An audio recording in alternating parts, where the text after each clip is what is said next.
What's up, Falcons Nation? It's your boy Jew coming at you guys with another edition of What's the Word, Dirty Bird. We do this every Tuesday at 11 a.m. to 12 p.m. And I'm very excited about week two. We're going to talk today about the matchup between our Atlanta Falcons headed to Lincoln Financial Field to take on the Philadelphia Eagles. Um, as you guys know, we currently sit at 0-1 as we lost Sunday's matchup against the Pittsburgh Steelers at home by a score of 18 to 10. A very close game, defensive battle in the trenches and things of that nature in that game. But things are not going to get easier for our Atlanta Falcons. This first four games is going to be, I'll say, probably four of the most physical teams in the NFL. This week we head to Philadelphia. After this week, we come back home for a Sunday night matchup against the Kansas City Chiefs. And then the fourth game that rounds out the first quarter of the season, we take on the New Orleans Saints. So we definitely have an uphill climb. But I really feel like we have to push forward, move on to week two. We can't continue to focus on week one as now we sit at 0-1. You can't do anything about last week's game. You put your best foot forward and you keep moving forward. But before I jump in and start giving my thoughts on this matchup between our Falcons and the Eagles, I do want to just jump in the chat really quick and say what's up to you guys. So first in the chat today is King Treyway. So what's going on? He says, "What's up, Jew? What's going on, man? I appreciate you joining me."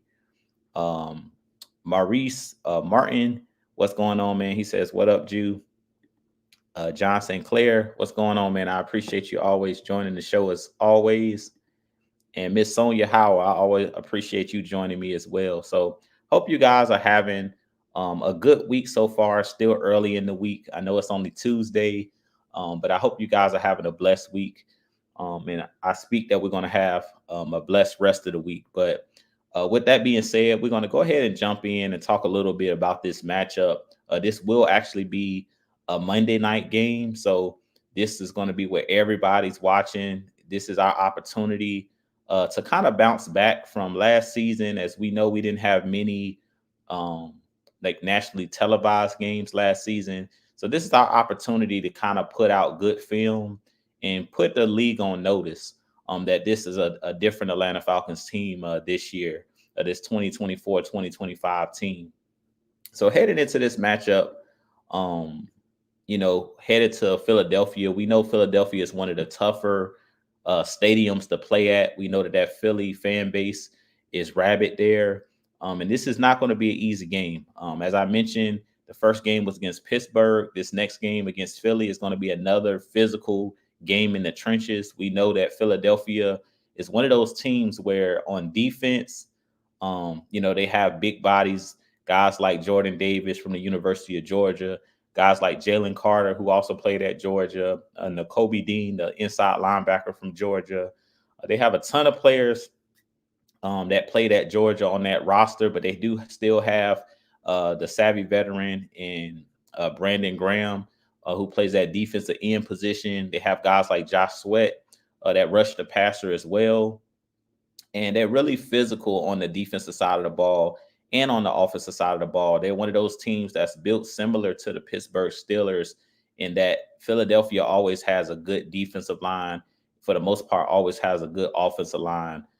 So this is going to be another, like I said, physical battle.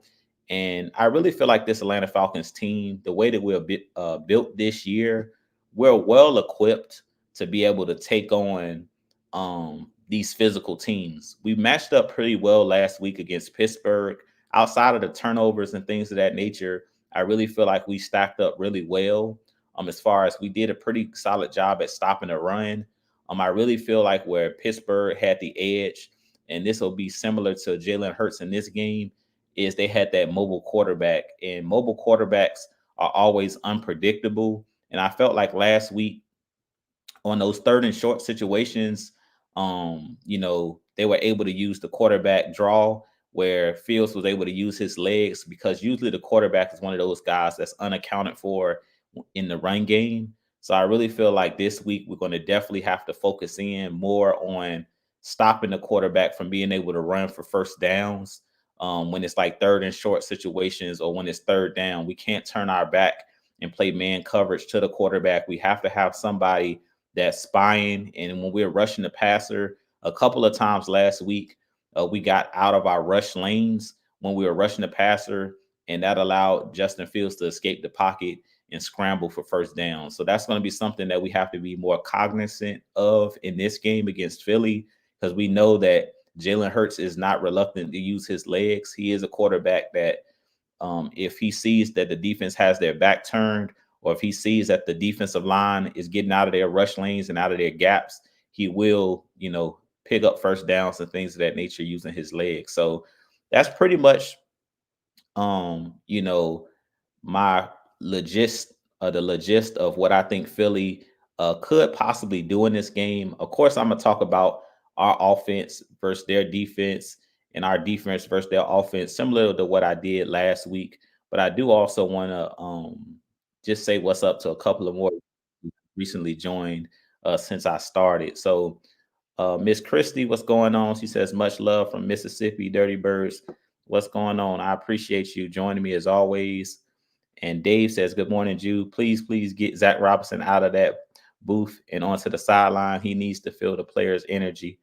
I don't necessarily think that it's a problem with Zach Robinson being in the tower. I don't mind him being up in the tower because nowadays, with these helmets and things of that nature, he can communicate directly with Kirk Cousins. I really don't feel like him being in the booth last week was the problem. I really feel like the problem was his inexperience, his first time calling plays, the offense never finding rhythm because of the mistakes. Penalties kept putting us behind the eight ball and putting us in third and long situations.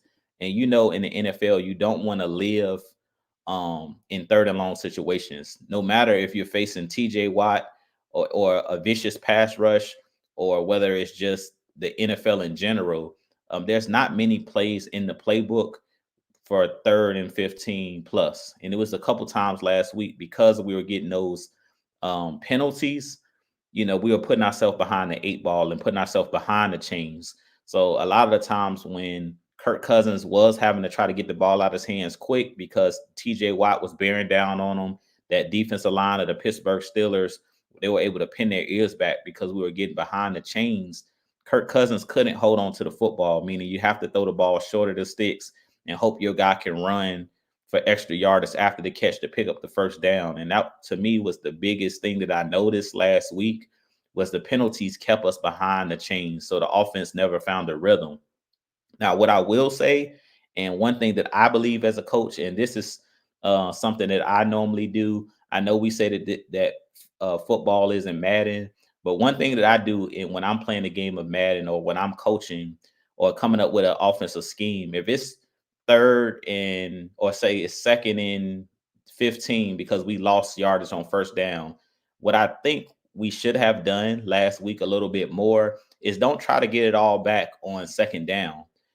If it's second and 12, second and 15, try to pick up some of the yardage you lost. So maybe you get 5 yards to bring it back to third and 10, or maybe run the ball, get a couple more yardage to make it a more reasonable third down. And I think that was something that we struggled with last week. It's like when we had a negative play, we tried to get it all back in one play instead of, if it's second down and you lost yardage on first down, try to get some of those yards back. Throw a quick swing pass, get 3 to 4 to 5 yards, so you can make it, instead of it being third and 17, maybe you can make it third and 9 or third and 8. So you kind of shorten that gap and make it a little bit easier on yourself to call plays. Because as I mentioned, there's not many plays in your playbook, especially when you're playing a team that has a really good pass rush, where you're going to have time to hold the ball and pick up a third and 18, a third and 17, a third and 15, or third and 10 plus. So I really feel like that was some of the issue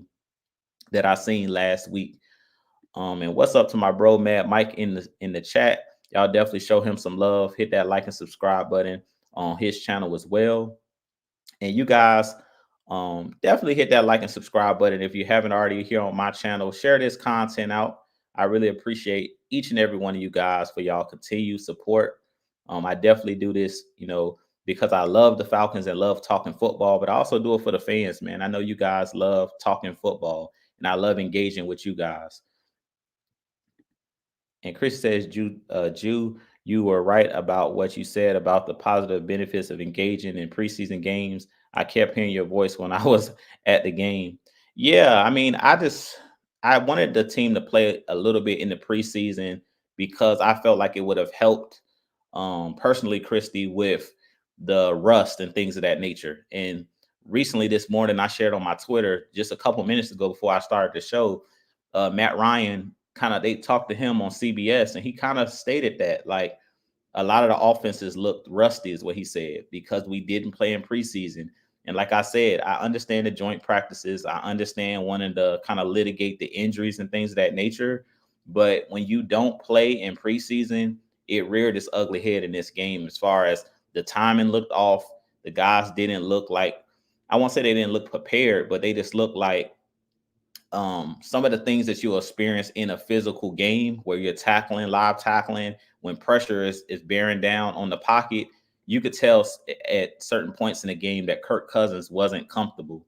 For one, he was coming back from the injury. So that would have been one of the reasons why I would have played him in the preseason, for the mere fact that I really feel like if he would have played in the preseason, he would have got hit, because we know at practice, you're not hitting the quarterback. You're not really tackling anybody, but you're definitely not even getting near the quarterback because they have the red jerseys on. So I really feel like if he would have played in the preseason, at least 1 or 2 or 3 series, to kind of just get used to the speed of the game, get used to people falling around his legs, getting tackled for the first time, because it was numerous times last week where pretty much after every time he threw the ball, TJ Watt or somebody was landing on top of him or tackling him. And you could tell he was a little tight as the game began, because it was just him getting back into the flow of the game, the speed of the game, and things of that nature. So I really feel like the preseason could have helped this team, but I definitely felt like it could have helped Kirk Cousins, because he hadn't played since the Achilles tear.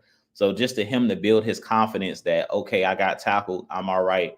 My foot, is held up and things of that nature. But it's a double-edged sword. As I say, if they played in the preseason and then something happened, like Kirk Cousins or one of your star players got hurt, the first thing the media is going to say is, why were these guys out there in the first place? And then Raheem Morris would have had to deal with the blowback of that.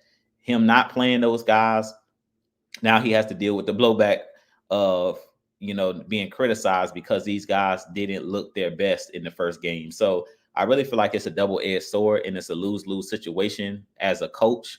So I feel like at this point, there's no perfect answer. Me personally, I wanted them to play in the preseason because I knew that chemistry is a huge deal. And I know that playing in practice is a whole different thing than playing in a live game, when the juices get flowing and guys get, guys falling around you. And like I said, live bullets are flying. So, and what's going on? Ghost Pepper says, what's good, Falcons fan? What's up, man? I appreciate you joining as always. And case and Mike says, K told you guys no mistakes. Yeah, he said that, and we talked about that last week. It's like I said, whoever won the turnover battle would win the game, and that's what ended up happening. And usually that's how it works in the NFL. Falcons for life says, I think AJ will bounce back by locking up AJ Brown. Yeah, I don't think that AJ played bad Sunday, to be honest. He got beat on a couple one-on-one situations. The one early in the game where they do it deep down the field and he didn't even see the ball coming over his shoulder because he didn't turn his head in time. That was one of those plays where he got beat. But the one before the half, it looked like they were playing some type of quarters defense where Jesse Bates, it looked like, went the wrong way, and AJ was able to knock throw what's him out of bounds, the wide receiver Pickens out of bounds. So that wasn't on AJ, even though AJ made the tackle.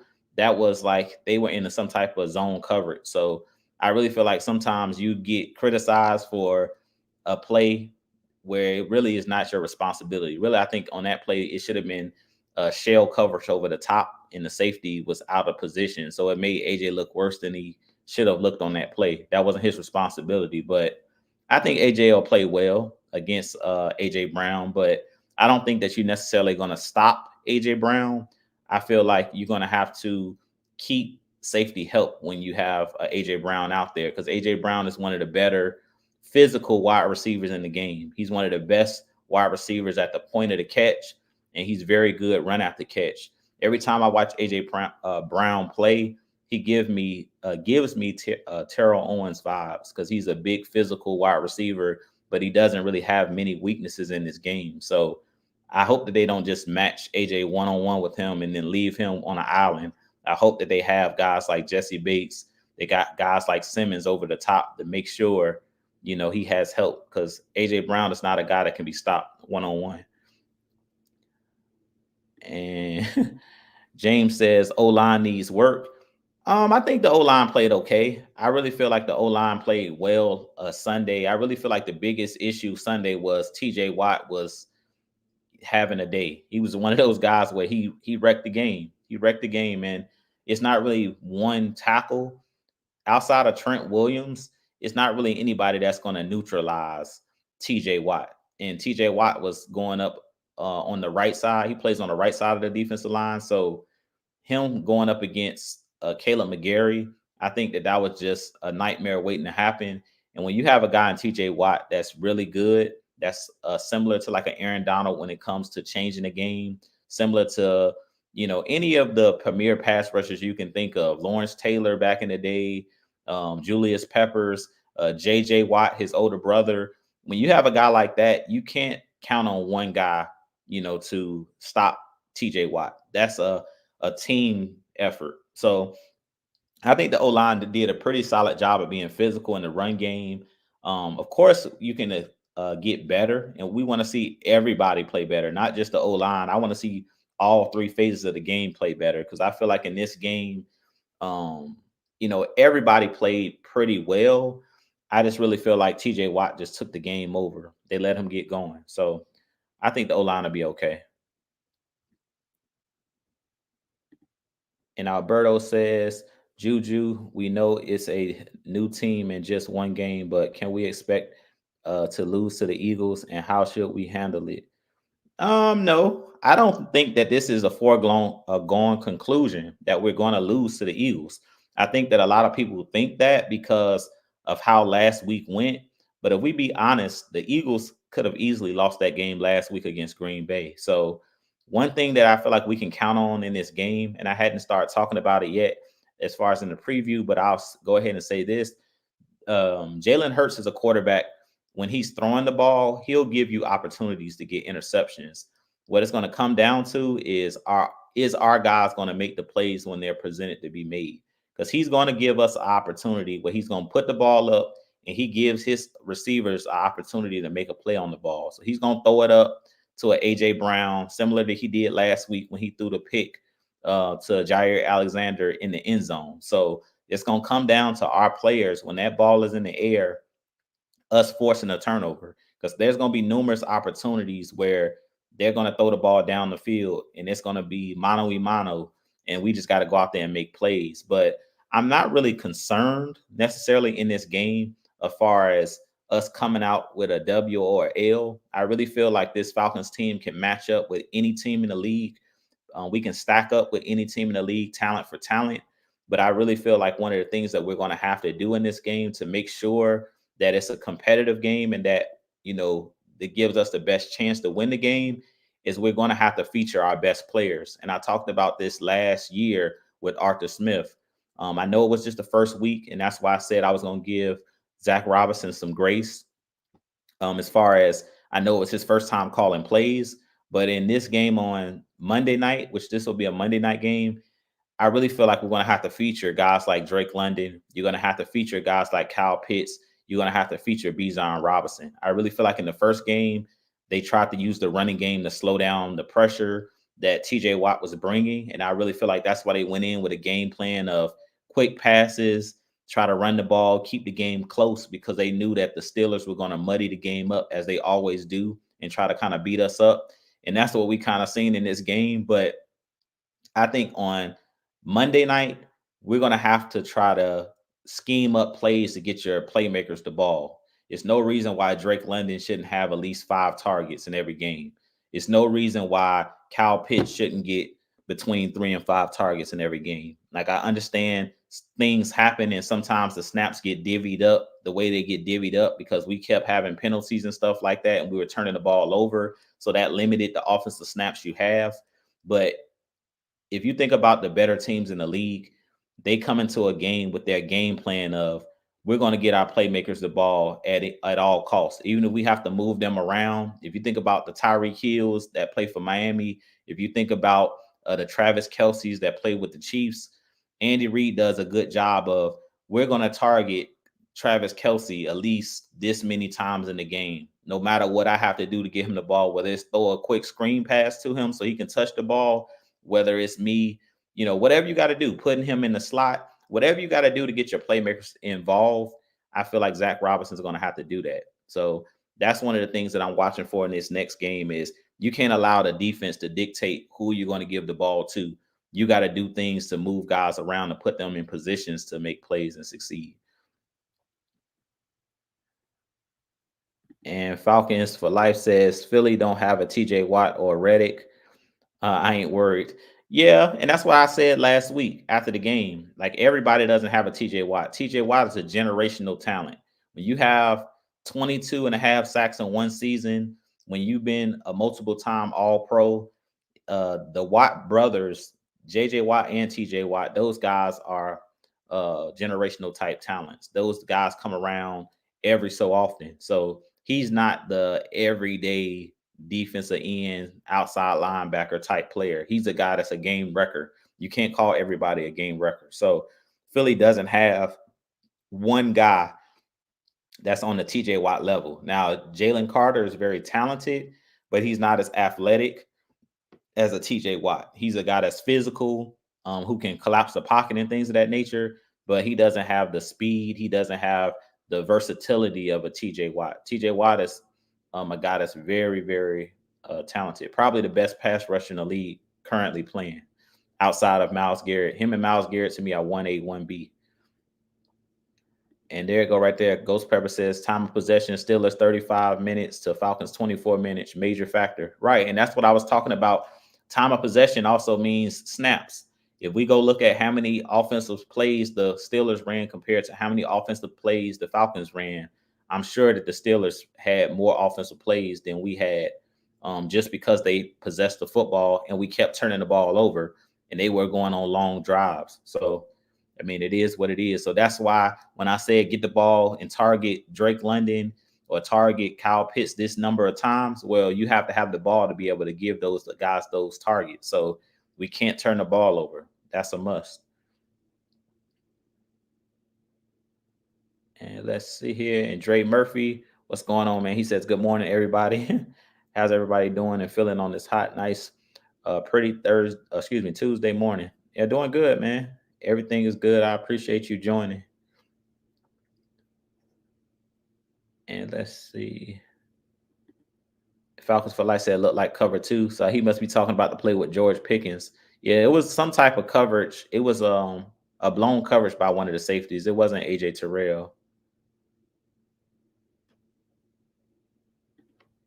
And Dre Harrison says we need to play more man rather than cover 3 zone. I think we need to mix it up. I feel like you don't give a team a steady diet of anything because smart coaches make adjustments. So if you're a team that says like, oh, we're only going to run cover 2, or we're only going to run cover 3, or we're only going to run a certain type of coverage, I really feel like that's how you get beat. That's how we lost the Super Bowl, because Dan Quinn was like, we're going to run cover 3 no matter what. Our guys are better than their guys. I don't care if they adjust to it. We still going to do what we do. And that's how we lost the Super Bowl, because Tom Brady is one of those quarterbacks that I'm going to take what the defense is giving me. So if you're going to sit back and cover 3, I'm going to throw the ball into the flats, into my running back, which James White killed us on those little swing passes, because once the Patriots made the adjustment and found the weak point in that cover 3, they were able to expose it. So I feel like what we have to do is mix it up. Don't give a team a steady diet of anything. And that was my problem with us running, say, like 80 to 85% of our offense out of the pistol.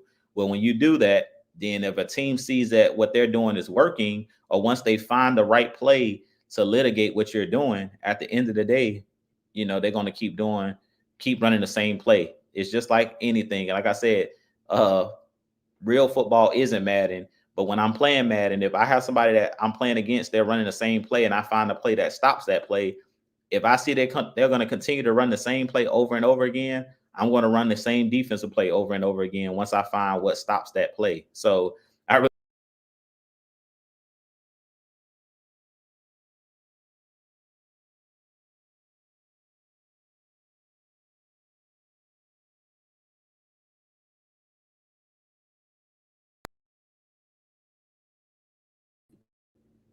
all right. So let's see here. And Man Mike says Falcons gave up 0 touchdowns. They'll be fine. Must stop turning the ball over. Right. The turnovers is what killed us in this last game. That was what the issue was. It was the turnovers. And let's see. And Ghost Pepper says Falcons restructuring David Onyemata's contract for yeah, $4.85 million in cap space. Yeah, we saved that in cap space. So yeah, I did a quick short on that earlier today, and I really feel like the Falcons have something up their sleeve. I don't know if it's trying to extend maybe a Kyle Pitts, or maybe it's bringing in another player that they feel like is the missing piece to the offense or the defense. But they're doing something. They're freeing up this money for some reason. Because if you remember last week, they restructured Jesse Bates' contract as well. So with them doing all these restructures, that means that they have something up their sleeve. I'm not too sure what it is, but they have something. They're looking to make some type of move. And Georgia Texas boy says, "What's good? What's going on, Georgia Texas boy? I appreciate it, man."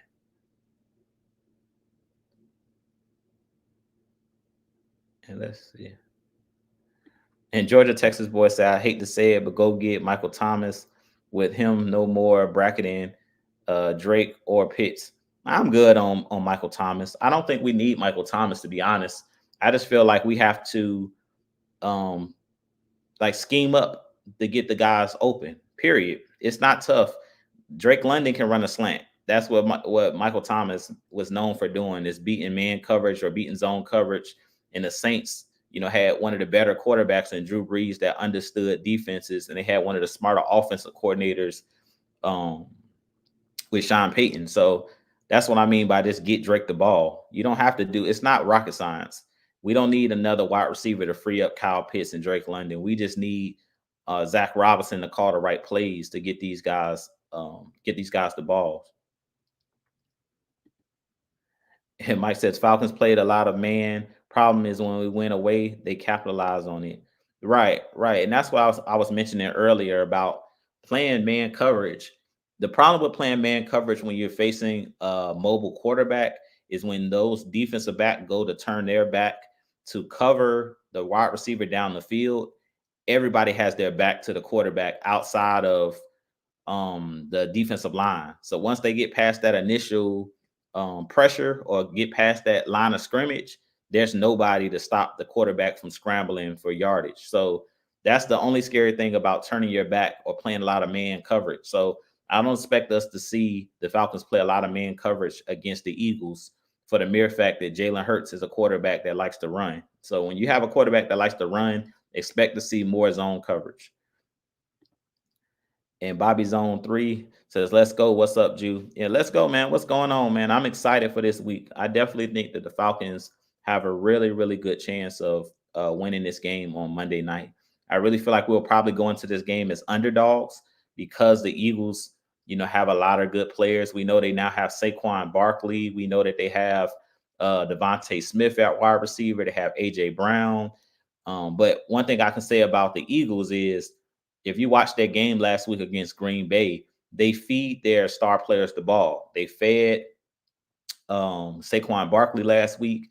They tried to feed AJ Brown. He had a touchdown, I believe, in the game. They threw a couple passes to Devontae Smith. So in this game, like I said, you got to scheme your best players open. You got to try to get the ball to your playmakers. And that's key right here. Sonia Howell says we have to stop getting penalized after getting positive plays on first down. Right. We have to be better on first and second down, but we definitely have to stop these penalties. The penalties is what was the backbreaker of why we couldn't find any type of rhythm in the last game. Every time we made a positive play, we took 2 steps forward, 3 steps back. You can't do that. If you're gonna, make positive plays, you have to limit the turnovers. You have to limit the negative plays, which are the penalties, and you have to limit giving up. The negative plays. Tackles for loss. Instead of throwing the ball out of bounds, taking a sack, like those things, you got to limit as much as possible. Is the other team going to make plays at times? Yes, because they get paid to make plays, but you have to make more plays than they do. And on Sunday, the Steelers made more plays than we made.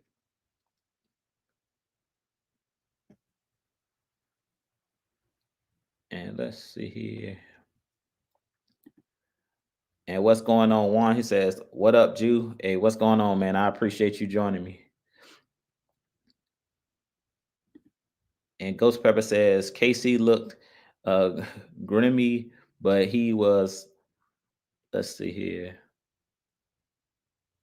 And honestly, there were some coverage sacks in there, etc. The Steelers defense just manhandled us, especially in the second half.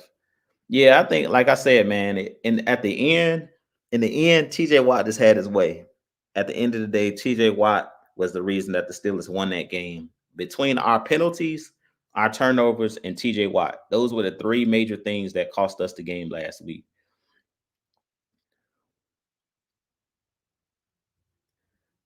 All right, so let's go ahead and jump in here. So I'm gonna give you guys some quick like keys for this game, and then I want to get you guys questions. And if you guys want to jump in and ask some questions as well, I'll drop the link if you guys want me to drop the link. So if you guys want me to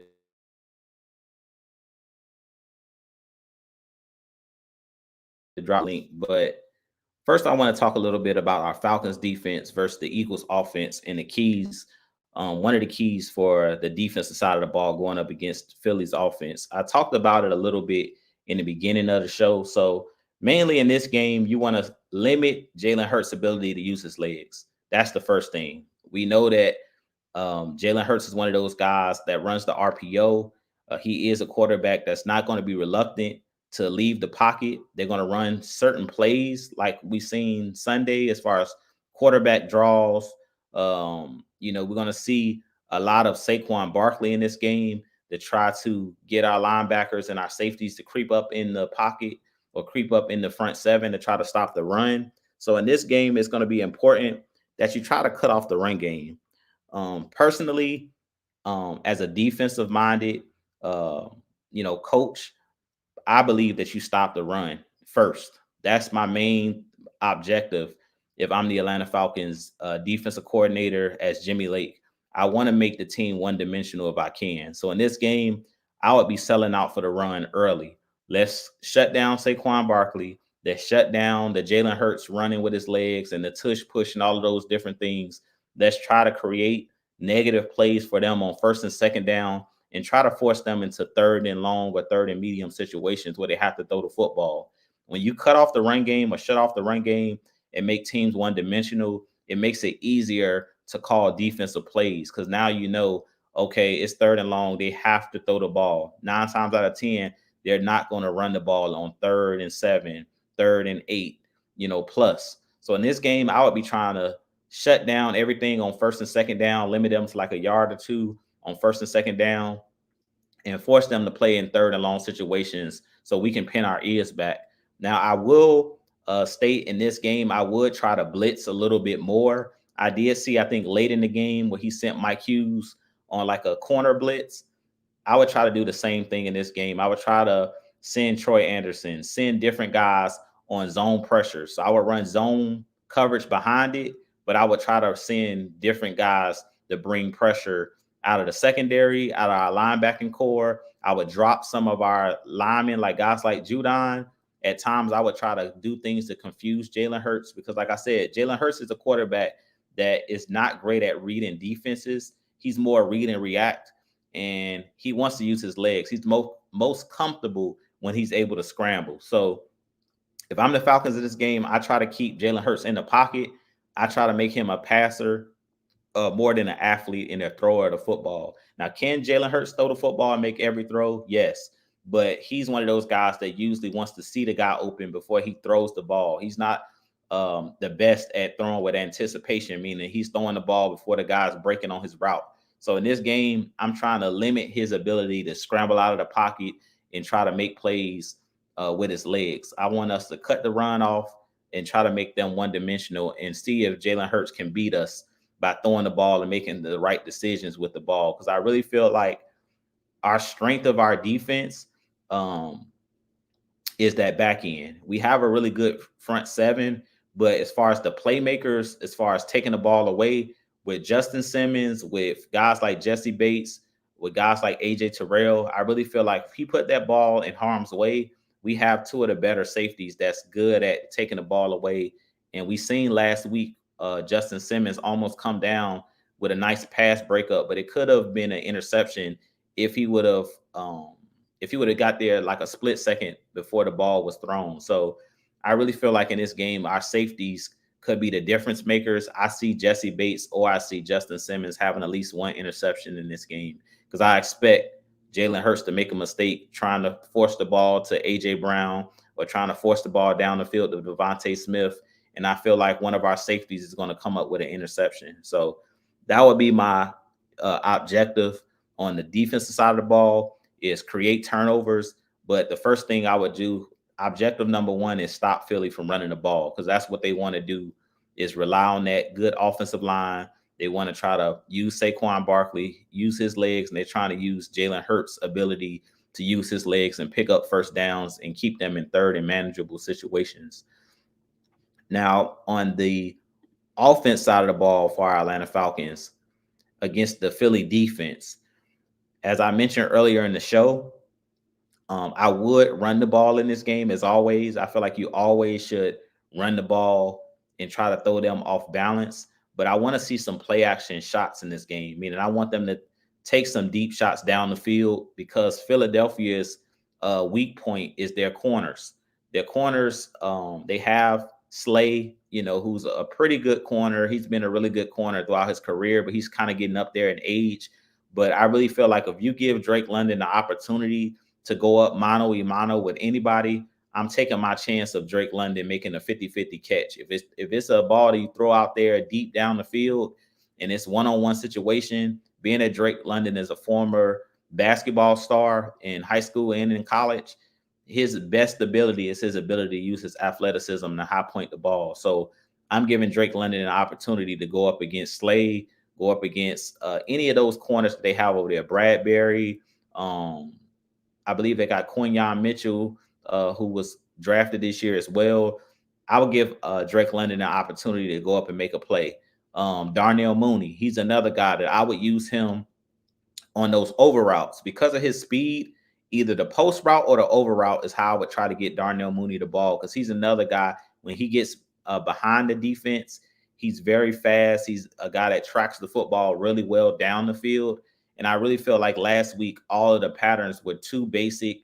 Everything was too congested. It wasn't enough space out there on the field, similar to what we seen with Arthur Smith's passing game last year. It was too many curls, too many quick, try to get the ball out your hands quick. It was too many of those short patterns. I really feel like we didn't do enough to stretch the defense to get some of the to create some space for those guys to make plays underneath.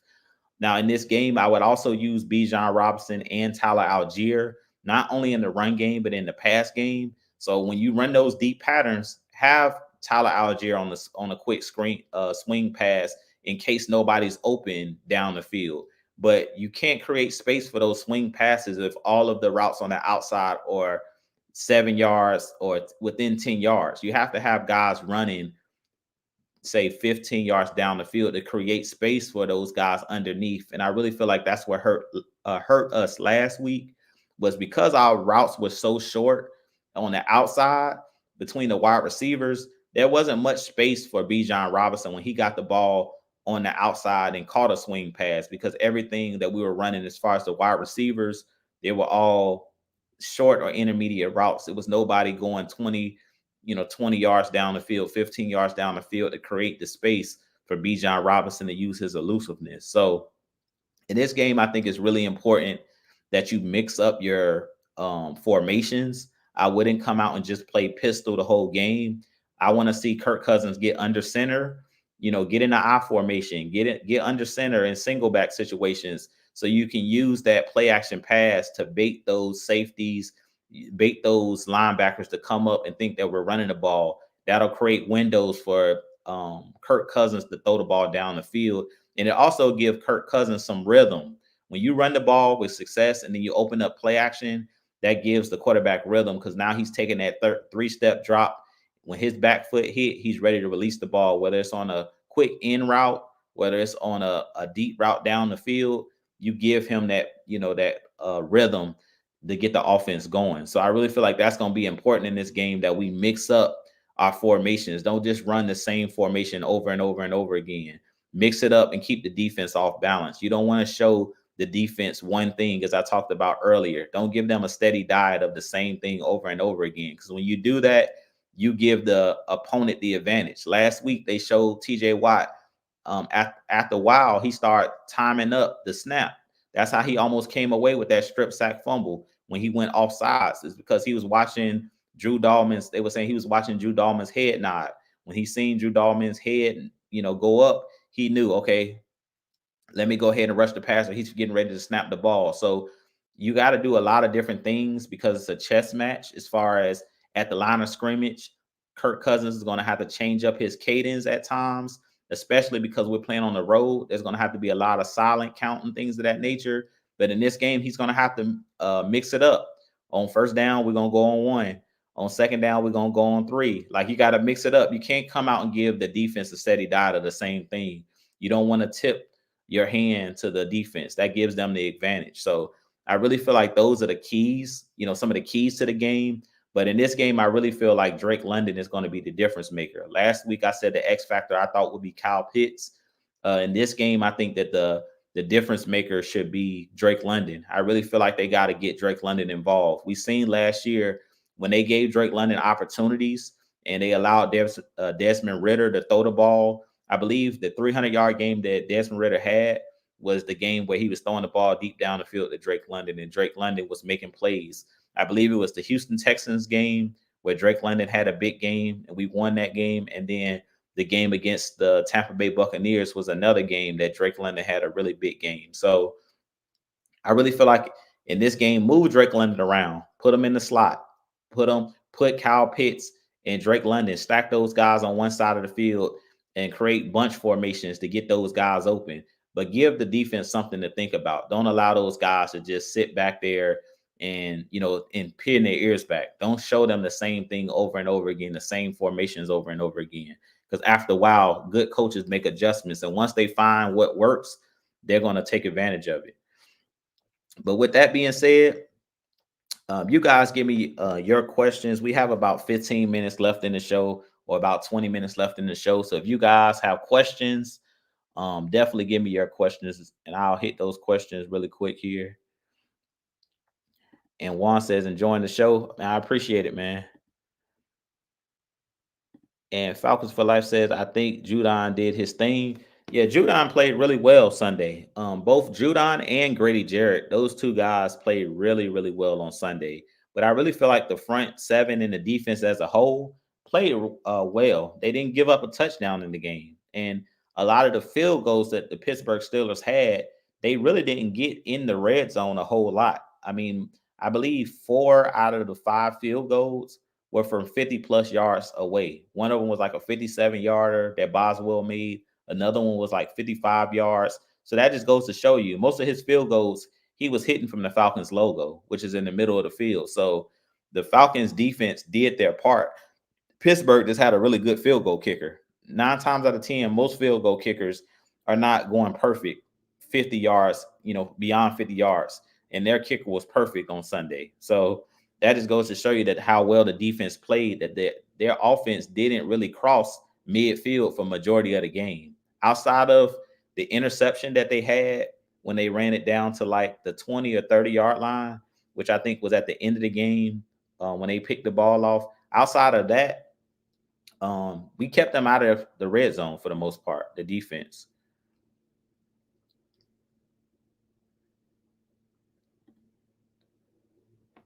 And let's see here. It says, do you think they need to sit Grady Jarrett and let Rook eat? No, I think they need to let Rook play this week, though. I think that that's interesting. You bring up Rook's name. I think they should allow Rook to be active, but Grady played really well. Like, personally, I think that Grady had the best game out of any defender on Sunday. Outside of Judon, I really feel like Grady Jarrett was the guy that had the best game. And that's why I did the short on Grady having. I think Grady's going to have a big year. He had 1.5 sacks in the game, where one play where he went and was just very disruptive, got into the backfield, chased down Justin Fields, which is not an easy sack to get because Justin Fields is one of the most elusive quarterbacks in the game. But Grady Jarrett showed his athleticism even after coming off of that ACL tear. His ability to track down one of the faster and most elusive quarterbacks in the game in open field. Grady Jarrett made a great play. And then on the sack with Judon, he had a half a sack on that play where Judon got there first, but he finished off Justin Fields in the backfield. So, I mean, I really feel like Rook Aurora was one of those guys that I think played really well in the preseason. He had a sack in the preseason. And I really feel like if I were the Falcons, I would put him out there on the field. Now, that means you may have to sacrifice a guy in Eddie Goldman. You may not be able to address Eddie Goldman, and you may not be able to address like a Taquan Graham. But I feel like I would throw Rukaroro out there because I like his athleticism. He gives you a little bit more athleticism than like a Eddie Goldman, or he gives you a little bit more athleticism than a Taquan Graham. But we'll see what happens. I mean, I think that there's going to be games where they kind of mixing and matching. So that's what I would do if I were the Falcons. But I definitely think that Rook should be a guy to get an opportunity.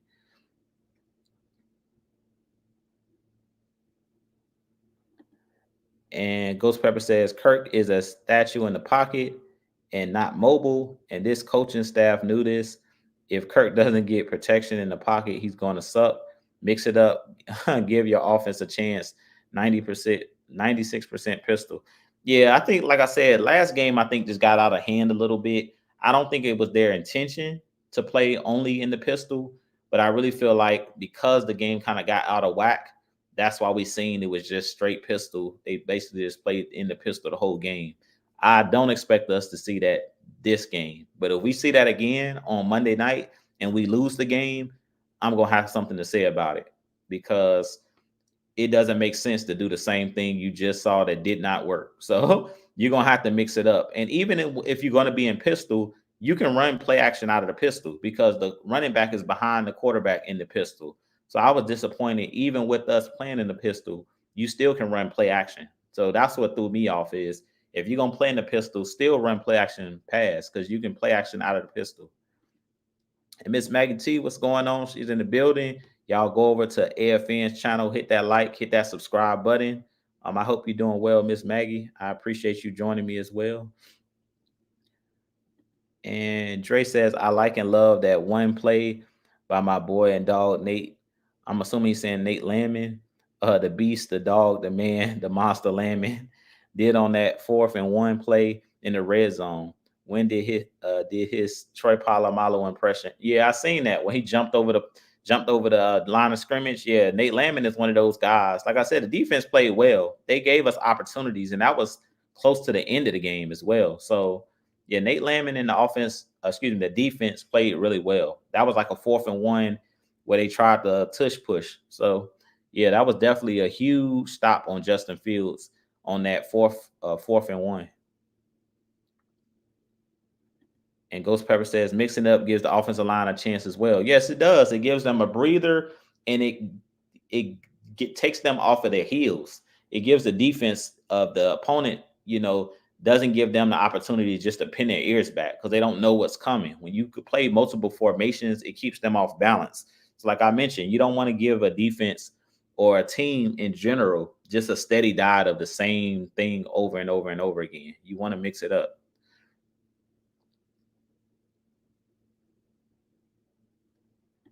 And Falcon says It's dumb that none of the draft picks um, that's not injured didn't play. Well, I think they did play. Did any of our draft picks play on Sunday? I thought we did play some of our draft picks. Maybe they didn't play. Let me see here. Um, you might be right. I don't know if any of our draft picks played on Sunday. I'm not too sure.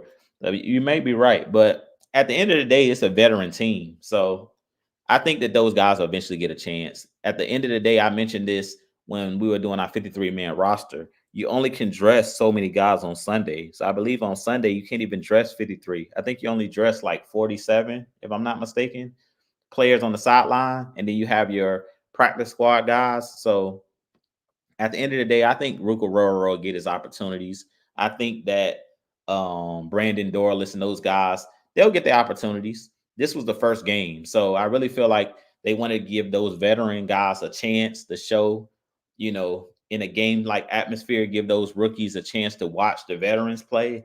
But they'll eventually get a chance because we know that injuries, are going to happen, unfortunately, because it's football. And eventually somebody might go down, and then those guys get the opportunity. But I would definitely play Ruka Rororo just because of his athleticism and his ability to be multiple. He's a guy that's physical, but he's also a guy that's athletic, similar like a Grady Jarrett.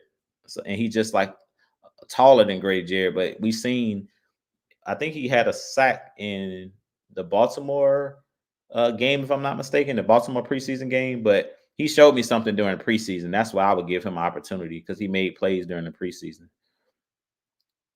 Let's see here. And Michael says, Jew, what's going on, man? I appreciate you joining. Prince Kel 89, what's going on, man? And y'all heard Miss Christie. She said, y'all go ahead and click that thumbs up. Y'all definitely hit that thumbs up for your boy. I appreciate each and every one of you guys. Please like, share, and subscribe to the channel. If you're new to the channel, definitely hit that like and subscribe button if you enjoy the content.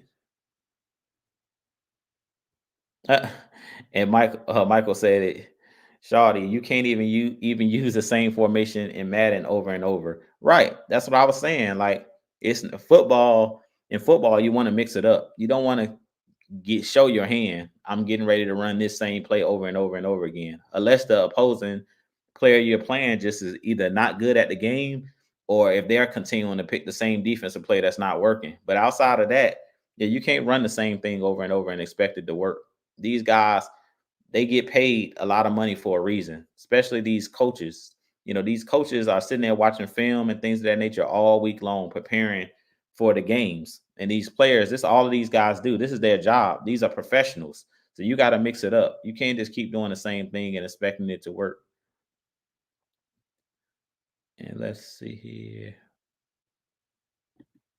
And Wolf says, Jew, we cannot lose to quarterbacks like Justin Fields. We need to win statement games against good teams. I agree with you, Wolf. I completely agree. Like, I don't give this team no excuse for losing on Sunday.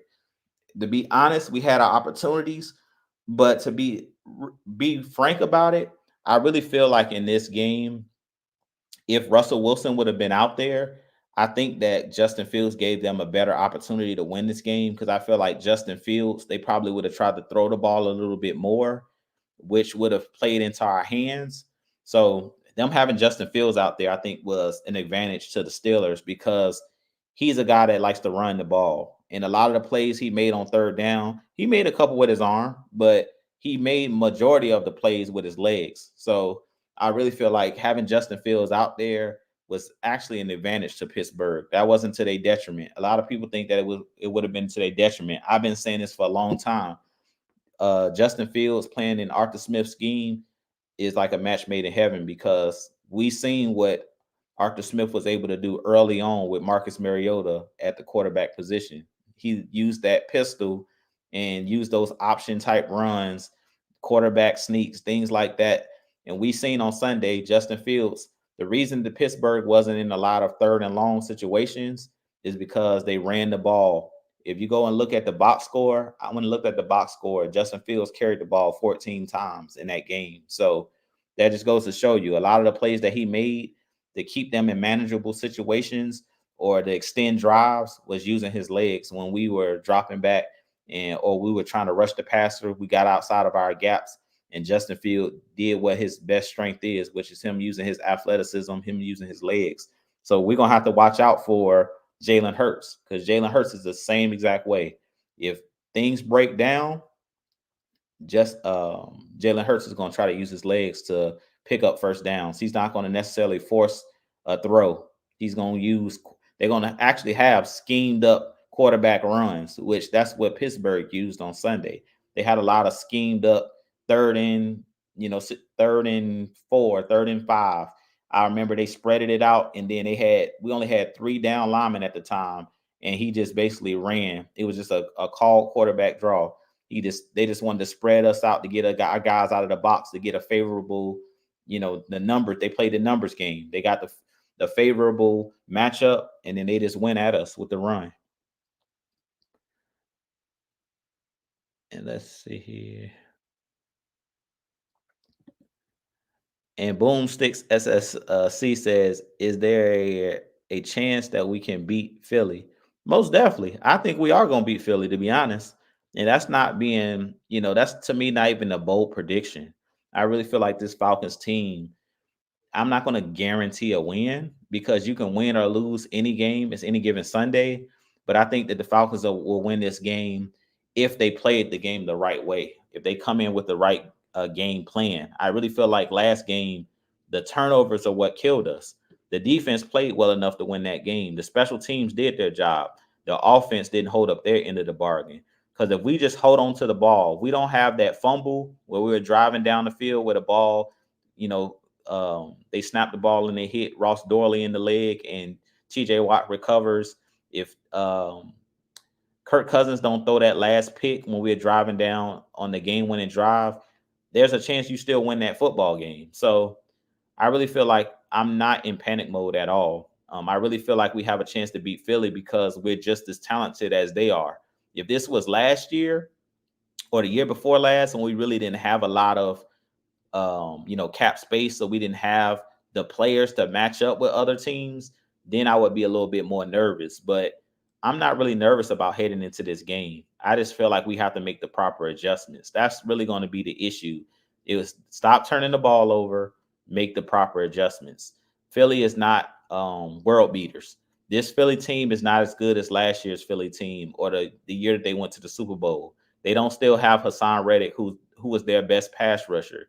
They don't have a lot of the guys. Fletcher Cox, who's a all-pro, all-world defensive tackle, probably will go into the Hall of Fame.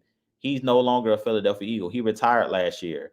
Their all-world center, Jason Kelsey, is no longer a Philadelphia Eagle. He retired. So they have some weak points on their team, just like we have our weak points. The real issue is, are we going to take advantage of their weak points? Because every team has weaknesses, every team has strengths. We have to cut off, then that's why I say shut off that running game, because that's their strength. If you force Philly to make Jalen Hurts beat you with his arm, I really feel like that's where we can have the upper hand, because our front seven is good enough to slow their run game down. If we slow their run game down and force Jalen Hurts to make wise decisions, I really don't feel like Jalen Hurts is a quarterback, as I mentioned earlier, that understands how to read defenses, know where his hot reads are. We seen that last year with the offensive coordinator that they had.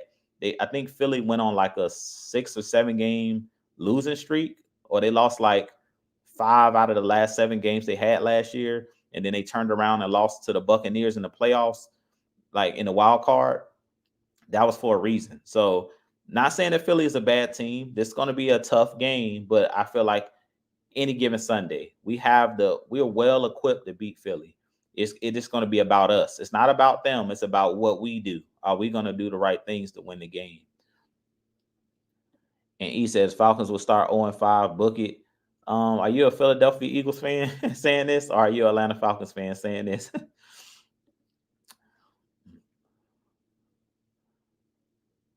Let's see here. I'm gonna answer a couple more questions here. So Corey Gear 5 says Falcons need more pride.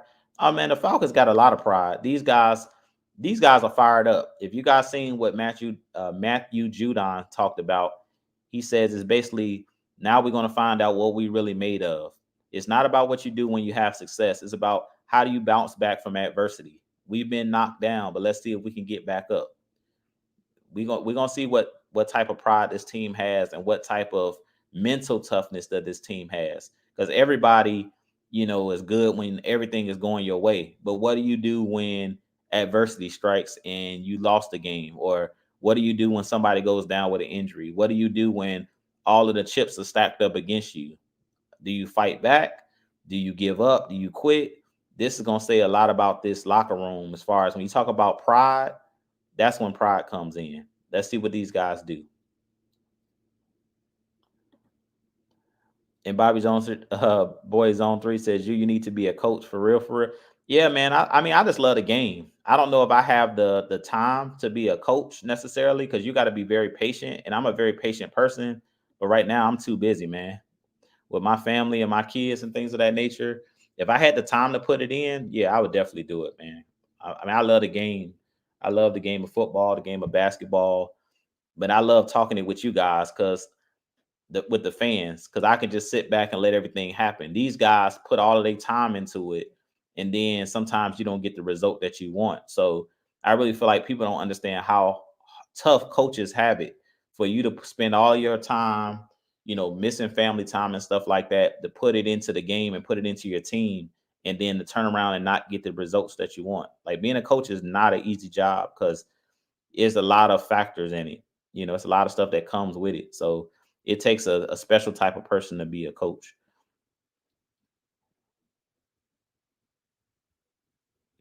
And he says it was more Steelers fans than Falcons fans at the Ben Stadium Sunday. Ain't no real support. That's the problem. Yeah, that's the problem. As real Falcons fans, we got to go out there and support our team. I seen, I was watching on TV because I live in Florida, but I seen that there were a lot of Steeler fans. But that just goes to say the Steelers are one of the biggest fan bases in the US and just in general as far as the NFL. So I remember seeing the Steelers fans in Dallas, and Dallas is probably the biggest fan base in the NFL outside of Pittsburgh. So Pittsburgh fans just travel well. So I want to get on our fans that we got to be better about not letting other fans take over our stadium. But Pittsburgh is just one of those teams that they travel regardless. I don't care where they playing. They can be playing in Kansas City, who's the defending champs. You're gonna see them terrible towels anywhere you go. Any stadium you go to, those Pittsburgh fans are rabid. They're everywhere. Let's see here.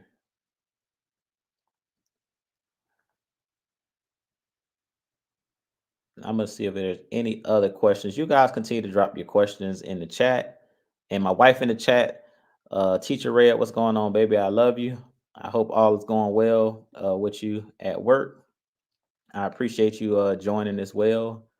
And that's the reason why, right here, this is the reason why, y'all, I'm not gonna be a coach because of my wife and kids.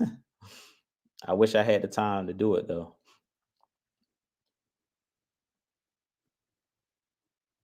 Let's see.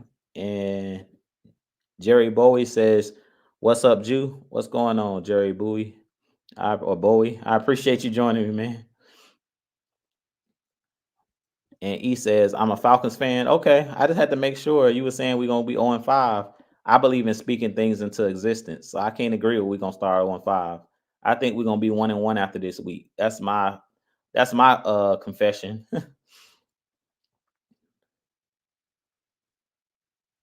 And Drake Murphy says, "Yeah, Saquon Barkley had a pass touchdown and also ran one for a touchdown. AJ Brown had 105 yards of offense, just 5 receptions, stopped them too, and we should be all right." I mean, I don't really feel like it's necessarily a way to stop them, to shut them down completely, because they're a really good team. And that's why I feel like we got to start being better as Falcons fans and start being more realistic. These guys that we're going up against, these are not uh cream puffs. These guys are not sweet. They're not soft. You know how this younger generation say it ain't sweet. These guys are not sweet. The the Eagles, the Steelers, these are two of the better teams in the NFL. I can understand that we're playing the Cardinals. I can understand that we're playing the New York Giants. Not saying that those teams are sweet, but they're not the cream of the crop. They are like bottom feeder teams in the league for the last couple of years. The teams that we're playing right now, these are playoff teams. The Steelers were in the playoffs last year. The Eagles were in the playoffs last year. 2 years ago, they were in the Super Bowl. So these teams that we're talking about, we got to come to the realization that these other teams are going to make plays. The chances of us beating the team 40-0, this is not high school. This is not college football where you have 1,000 top five, top flight, recruits. No, these all are professionals. So that's why I say any team can be any team, any given Thursday night, any given Sunday night, any given Sunday, Monday, whatever day that the football, NFL football is played. There's a way that you could lose. There's an opportunity to take a L. So thinking that you're just going to walk in and roll your helmets out there and teams are going to be afraid of you, or you're going to be able to beat whoever on any given Sunday, it's not the case. So we had to come to the realization that these other teams are good as well. Yes, our team is stacked up this year. We're better, but we're not invincible either. Like, these other teams are good. So I don't want to give you guys the illusion that the Eagles, we're going to blow them out. Now, could it happen? Sure. But 9 times out of 10, this game on Monday night is not going to be a blowout, because the Philadelphia Eagles are one of the contenders in the NFC. They're Super Bowl contenders. They're a team that's been knocking on the door over the last couple years. If anything, it should be lopsided the other way around. If you go to any Philadelphia Eagles channel, majority of those content creators are going to be stating that they think that they're going to blow the Falcons out. They're not thinking that the Falcons are going to do anything against them, because we haven't made the playoffs in 6 seasons. So we got to come to the realization that we're not the cream of the crop. We haven't been the cream of the crop the last couple years. If the Falcons make a deep playoff push, or the Falcons go to the Super Bowl, we're underdogs in all of these scenarios in most cases. Against the Steelers, most likely we were underdogs. Most the casual fan wouldn't pick the Falcons out to be a team that's going to be really good. That's just what it is. We got to come to that realization. Now, as Falcons fans, I don't agree with that. I definitely think that the Falcons are a really good team, and we have an opportunity to be the cream of the crop. But we got to be real with ourselves that that's not what we have been. So just thinking that we're going to blow everybody out and thinking that we were going to go 17-0, that's not realistic. Let's be more realistic. We got to start being more realistic.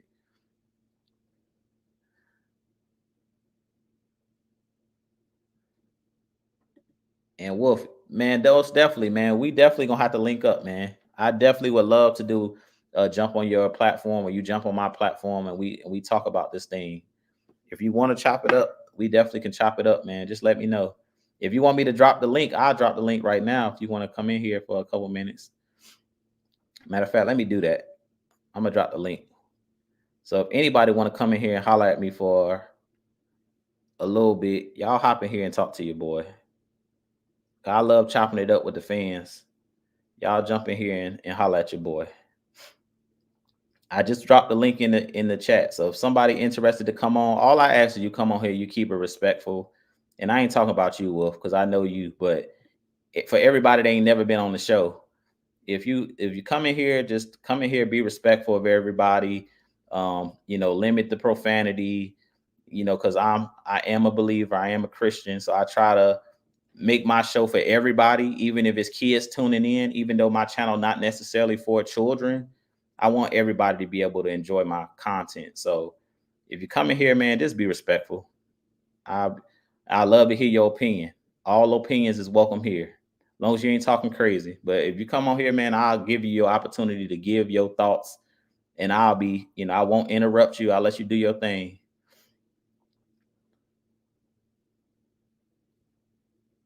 And anybody can hit the chat. It ain't just for Wolf. Anybody that want to jump on, I just put the link in there. And don't be scared. Please come in here and tell me how you feel. I want to hear how you guys feel, because I feel like some of us are in panic mode. Come in here, man. There you go, man. What's up, Wolf? Dude, what's up, boy?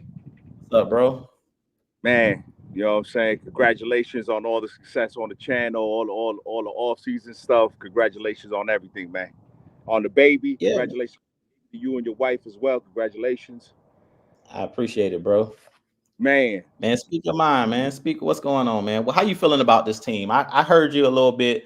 I think I was listening to Smitty's channel and I heard you like talking about Rocky and stuff like that. I listen to everybody, man. So yeah, I yeah, love the English you take from, so I want to hear how you feeling about this team, man. Because I feel like a lot of people are like, these are the right, same old Falcons. So, right. I'm always gonna take a positive spin on it because I try Sure, to give sure. everybody the benefit of the doubt. But I want to hear how you really feel about the team, man. So Unfiltered. Just give me how you feel, man. okay, so basically what happened was is that look, it's harder to explain the excuses. It's hard to Mhm. explain excuses, right? Especially if it took you 6 months to prepare, I'm right? So listening. I'm you listening. knew you was playing Pittsburgh, right? You knew you was TJ Watt and then was coming to the crib. You knew that. Yep, we knew. We knew that. So there was no surprise. TJ Watt, Cam Ward, who doesn't get a lot of attention, is coming to the crib. You knew that. You Mhm. understood the assignment. It's a 6 months assignment. Jew, in school, you have a test damn near every month. You had 6 months to prepare for the examination. You failed. Mhm. So I listen to the players, right? So if you listen to the players throughout the summertime, what was the one word that they all used in the summertime? Earning. Earn. Yeah. You got to earn it.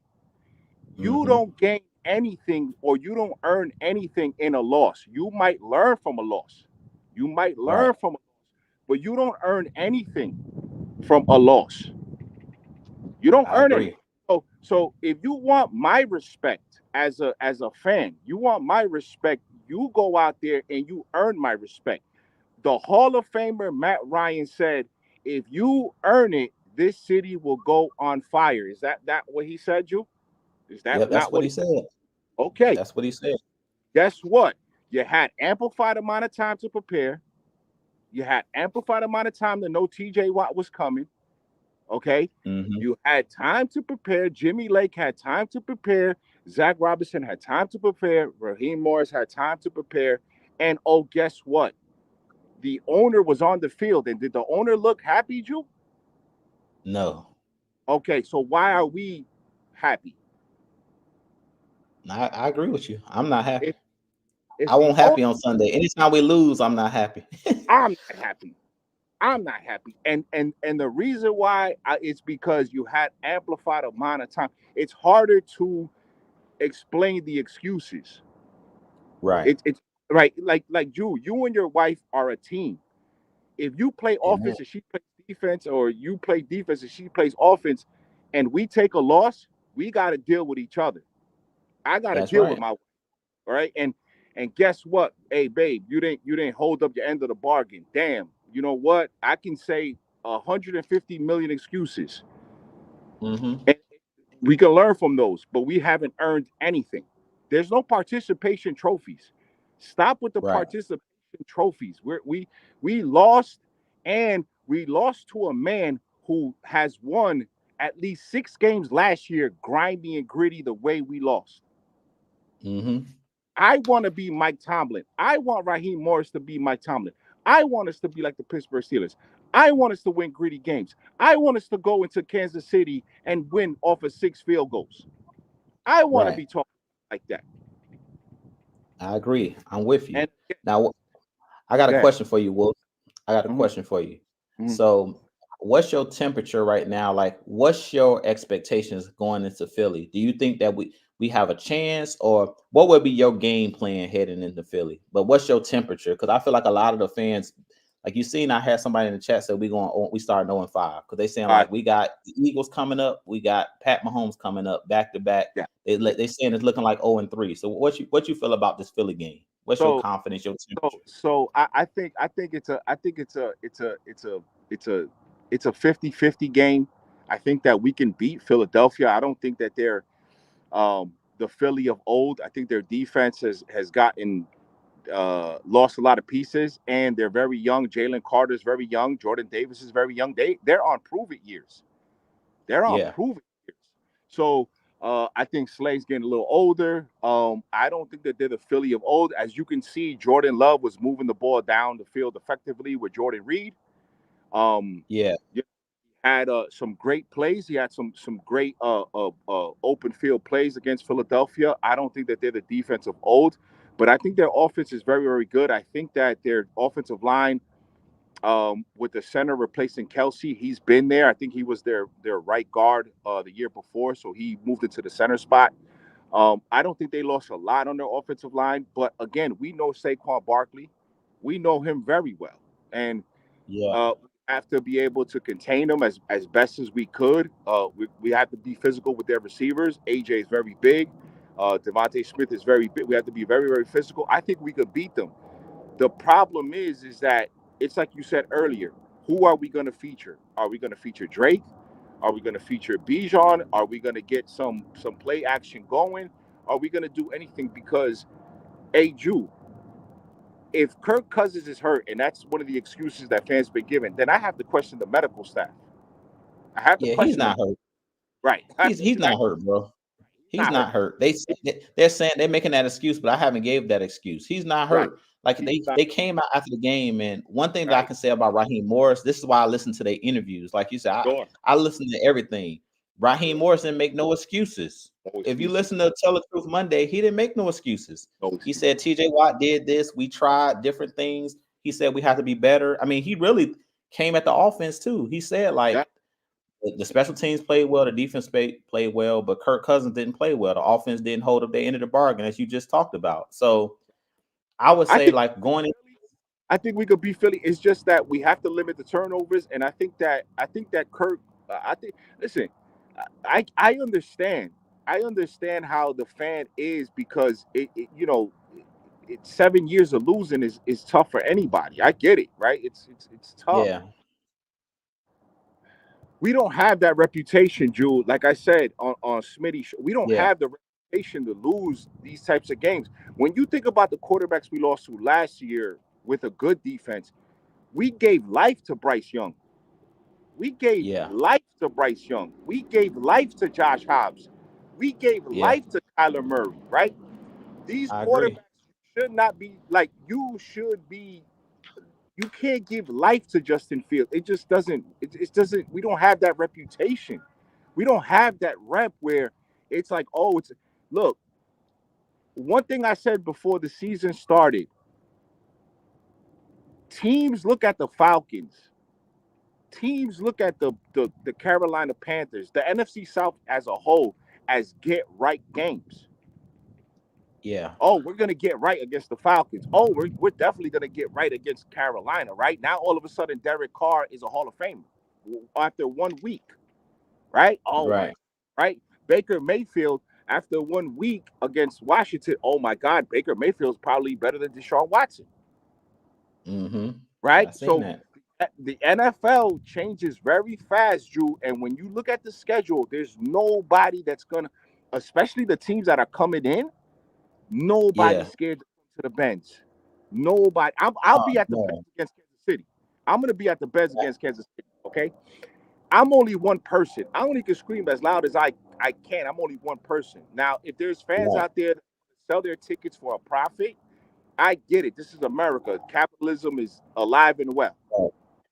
Right. And for those who don't know what capitalism is, please open up a dictionary, and me and Drew are not going to discuss that right now. But listen, if you want to sell your tickets, that's your right to sell your tickets. But I'm only one man. I'm coming from New York City to go and spend my hard-earned money to go see my Falcons against Patrick Mahomes, which I believe that they're going to win. I believe the Falcons can win every game and any game. But we have to start believing, and we have to start also being patient. Now, we can joke around because jokes are, if everybody spoke like you, Drew, it would be boring. If everybody spoke like Mike, it would be boring. If everybody spoke like Case or Smitty, it would be boring. I have my own takes, and the way I do things is also jokes and laughter, so people can understand that. Hey, listen, let's not get too serious on things. But Drew, I think that we can beat them. I think we could beat Kansas City too. I think that Kyle Pitts can take advantage of their linebackers and stuff like that. Drew, I will be in that building in Mercedes-Benz, and if I have to fight off 100 Chiefs fans, I will by myself. I have no issues. I will go all out to the ends of the earth for this team, for to the ends of the earth, Drew. And I have before. But we need to start. We need to stop moving with the NFL. The Yeah, NFL is fast paced. It changes. The stories come out. Everybody's listening to Dan Orlowski. Everybody's listening to Shannon Sharp. Everybody's listening to Ocho Cinco. Let's listen to our players that are playing now. Let's listen right, to the players that represent us. Shout out to Harry Douglas, who always gives us a great props on ESPN. Matt Ryan right, gives us so much props on CBS. Let's start listening to our players. Let's start listening to our culture. Stop listening to people outside our culture. Please, right. please, Yeah, man. I completely agree. So, like, give me some of your keys, man. Like, so what's some of your keys for this upcoming game against Philly? What we need to do, man? Because Uh, if you want to share with me what you thought about the Pittsburgh game, and then like a little bit of what you think we need to do in this game, because I feel okay, like, yeah. from my So, point of view, I just felt oh, like we just didn't get our guys. I feel like we don't do enough, at least on the offensive side of the ball, to get right, our star players involved. If you look at the right, teams that consistently win on the offensive side, as far as scheming, I right, feel like some of the biggest issues with the Falcons have been you have Kyle Pitts, you have Drake London, you have Bijan, but you have to figure out who you're going to feature, and then you have to learn how to feature those guys. It's not just I'm lining him up over here. Okay, he's double teamed. No, you scheme him open. You put mm-hmm, him in the slot to make sure they can't double team. You put him in a bunch formation to make sure he gets the ball. It's not a letting other teams eliminate. Because if you're gonna play football that way, I feel like you don't need those superstar players. If you're gonna just play this guy gonna line up here all the time, this guy gonna line up here all the time on the outside, and I'm gonna allow you to double team him. I believe you got to move your guy around, put him in a position where he can get open. So I right, want him to get a certain number of targets. Like you should have, to me personally, from my offensive standpoint, they should have on your sheet when you game planning, when they had those scripted plays when the game start, there should be some scripted plays for Drake to get the ball in certain games. They should be scripts for Kyle Pitts to get the ball. They should be scripted to get Bijan the ball. Like your playmakers, the guys that are your dominant guys, it's no excuse for them guys to lead a game and Drake's not even targeted. Kyle right, Pitts is not even getting targeted. That's a problem for me. So I just want to hear yeah. from your standpoint. Like, what do you think we need to do in this Philly game? So in this Philly game, I know that they're going to be very physical with Drake this Philly game, but I think that if it's a 50-50 ball, I think Drake could take it. But I'm interested to see if they can eat up their linebackers with a Mooney, um, with Mooney coming out of the slot. I feel like Yeah, if they scheme Mooney coming out of the slot, I think he could make some great plays. I, I mean, I love Tyler Algier. I love him. yeah. I love I love Tyler him too. Algier. He's physical. In this game, I love Tyler Algier because people don't understand. In Philadelphia, it's very, very gritty, and you Yeah. need a running back like Tyler Algier for the third, fourth quarter to start tiring out that defense. Hmm. I like those two guys. I also would, and I can't pronounce his name, but our backup tight end that came from San Francisco. I'm interested to Oh, see Warner, Charlie Warner. Warner. Okay. I'm interested to see what his skill set is as well, just because they featured him a little bit with the I know that he was the one and Kirk and him were a little bit off on that motion play. But I want to see what his skill set is, whether it's blocking or catching the ball. I want to see what he does. And again, this is a perfect game to keep it out of Saquon Barkley and them hands because I think that our defensive line can contain them. I think our linebackers are very, very underrated. I think our linebackers are very underrated, and they don't get mentioned with some of the better linebackers in the league. I think they're very underrated. They don't get spoken about a lot. I think that we need to grind the ball out. I think that we need to keep it 3rd and 4, 3rd and 5. Yeah. You know, round there, 3rd and 4, 3rd and 5. Don't get into long situations. We had a lot of penalties last week against Pittsburgh that killed us. That might have been the turnaround of the game. They might have been the Yeah. turnaround of the. We have to be disciplined. We have to be very, very disciplined. And last year, I think we were one of the teams that was less penalized in the NFL, if I'm not mistaken. I think we were very, very disciplined on that offensive side of the ball. So I think those are my keys right there. Now, if you're looking for an X factor, I'm going to say Mooney. I'm gonna say Mooney, and on the defensive side, just because of how physical AJ Brown is, I think Justin Simmons is gonna get his, he's gonna get his $8 million worth on Monday night. He's gonna get Yeah. his hands full with AJ Brown. I think him and AJ are gonna have some battles. So that's where I'm at with it, Drew. But I mean, it's a 50-50 game. The only reason why I wanted the Pittsburgh game is because of what you see now. You see Yeah. fans are panicking, right? Oh yeah. Right. So fans are panicking and they'll say, "Oh my God, we're doing this, we're doing that." Well, guess what, Drew?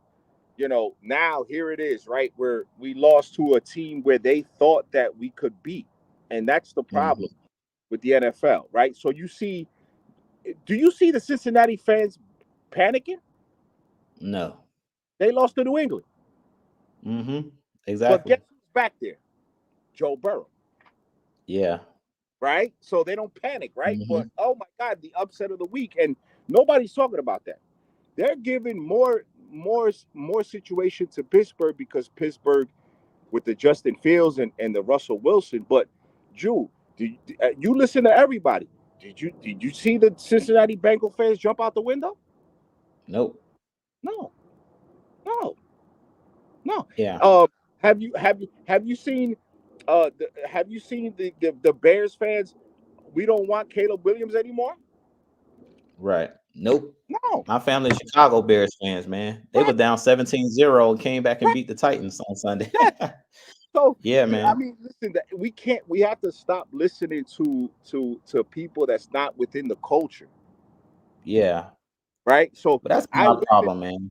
right? I listen to That's you been my guys. I problem. listen to Fat Mike. I listen to Smitty. I listen to damn near everybody. We have to start taking our advice, our Yeah. advice, and listen to our players and listen to people that are for the Atlanta Falcons, not people that are against the Atlanta Falcons, but people that's in our culture. Mm-hmm. Do you I know agree. now how bad? And I hope that I can get you on my show, Drew. I hope I can. Do you know how bad it is now when a franchise chooses a number one overall quarterback? Do you know how bad that situation is now? Mm-hmm. Do you know how bad the Carolina Panthers have it, people? And I can't see the chat, but do you know how bad the Carolina Panthers have it, people? The season's over. Mm-hmm. The Carolina Panthers season is over last week. It was over. They're already on the 2025 NFL draft, Drew. Yeah. I believe it. I believe it, So, man. I mean, come on, people. Like, stop. Don't stop. We can make jokes, but stop. If Caleb McGarry is not the only left tackle that was on SVU. He was not the only that TJ Watt Yeah. abused. Like, Yeah. it That's was a joke, right? what It you was a saying is what joke. I've been trying to get across, Wolf. That's what I'm trying to get across. It's like I always try to keep a positive spin on it, but my thing is I always try to keep a realistic spin on it as well. Yeah. And it's like TJ Watt's gonna do that to anybody. That's why I keep And trying to tell them, like, he's all world. When you all right. world, it don't matter who you put in front of him. He gonna win his snaps. Gary probably said, "Who jumped me? Who jumped me?" Yeah, it's only one person. It's like damn near Floyd Mayweather when he fought Arturo Gatti, and Arturo Gatti said, "Yo, how many people was in the ring? Just one. It's just one person in the Exactly. ring." Right? So he was getting tagged left and right, and Caleb McGarry's not the only one to do it. I'm just making a joke about SVU when he was a victim. It's just a Right. joke, it's a punchline. It's like a rapper Right. coming up with a punchline. That's all I was doing. Listen, Caleb McGarry needs to get a bounce back game, but like TJ Watt is all world. And here's the problem, right? Now you got to face I think Graham is over there, but you got to face a Jordan Davis, you got to face a Jalen Carter, you got to snap out of it, and then after that, Yeah. Chris Jones comes into town. Chris Yeah. Jones is coming to town, okay? And Chris Mm-hmm. Jones is also on that TJ Watt level. I don't know why people think he makes plays when it's time to make plays. That's Yeah. a big and Drew, did you see the game how he is now? He lines up wherever he wants now. Yeah. Yeah. I seen that. Yeah. Seen that? I seen that. So Yeah. he was picking the right guard, and then he was picking the left guard, and then he was picking the left Hmm. tackle, and then he was going. They letting him do whatever they want over there, people. He's one of those guys too. I don't know why you guys don't listen. We're gonna get tested, but like Drew says, he wants to see the top teams first. I want to see the top Yeah. teams. So, you know what? This is it's time to see if, like I always say, if you fans out there are beach chair fans, it's no problem. Just fold up your beach chair and go sit over there. And I don't want you to say nothing for the rest of the season. Just go over there, drink your pina coladas, drink your, and just go over there. And me and Drew and the rest of the boys will handle this stuff. Don't worry about it. You're not gonna be missed. So, That's why I stand with it. It's like if you want to root for a winner, then yeah, go to the Chiefs or go to the teams that are winning.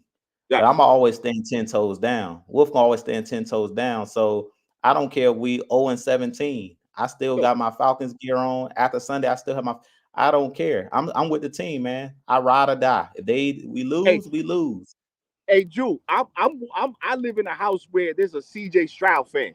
Okay, Yeah, I feel you. I feel you. I got a he Dallas wakes Cowboy up fan in my house. My wife's a right, Dallas Cowboy fan, and they right, destroyed the Browns on Sunday. right. So I wake up every day with a CJ Stroud fan talking crazy to me every day. Okay, I'm like, bro, it ain't no like I'm here, bro. I ain't going nowhere. Like I said, I'm only one person. I'll be in the Benz. Anybody want to come up to me? I had the Wolf jersey on. Anybody want to come up to me, say what's up? I'll be in the Benz. I'll be cheering. I don't care if I'm surrounded by 100 Chief fans. I don't care how many Super Bowls they win. I'm gonna be right there, ride or die, 10 toes down. I'm gonna be like a fire hydrant. I'm out there. There I'm you go. out. I'm like a fire hydrant, Drew. I'm everywhere, man. I'm everywhere, Drew. And like I said, man, I ride for this team. I ain't got nothing but respect for you, man. You're growing your channel. I ain't got nothing but respect for everybody that's shooting this Atlanta content, this good Atlanta Falcon content. We're gonna keep on.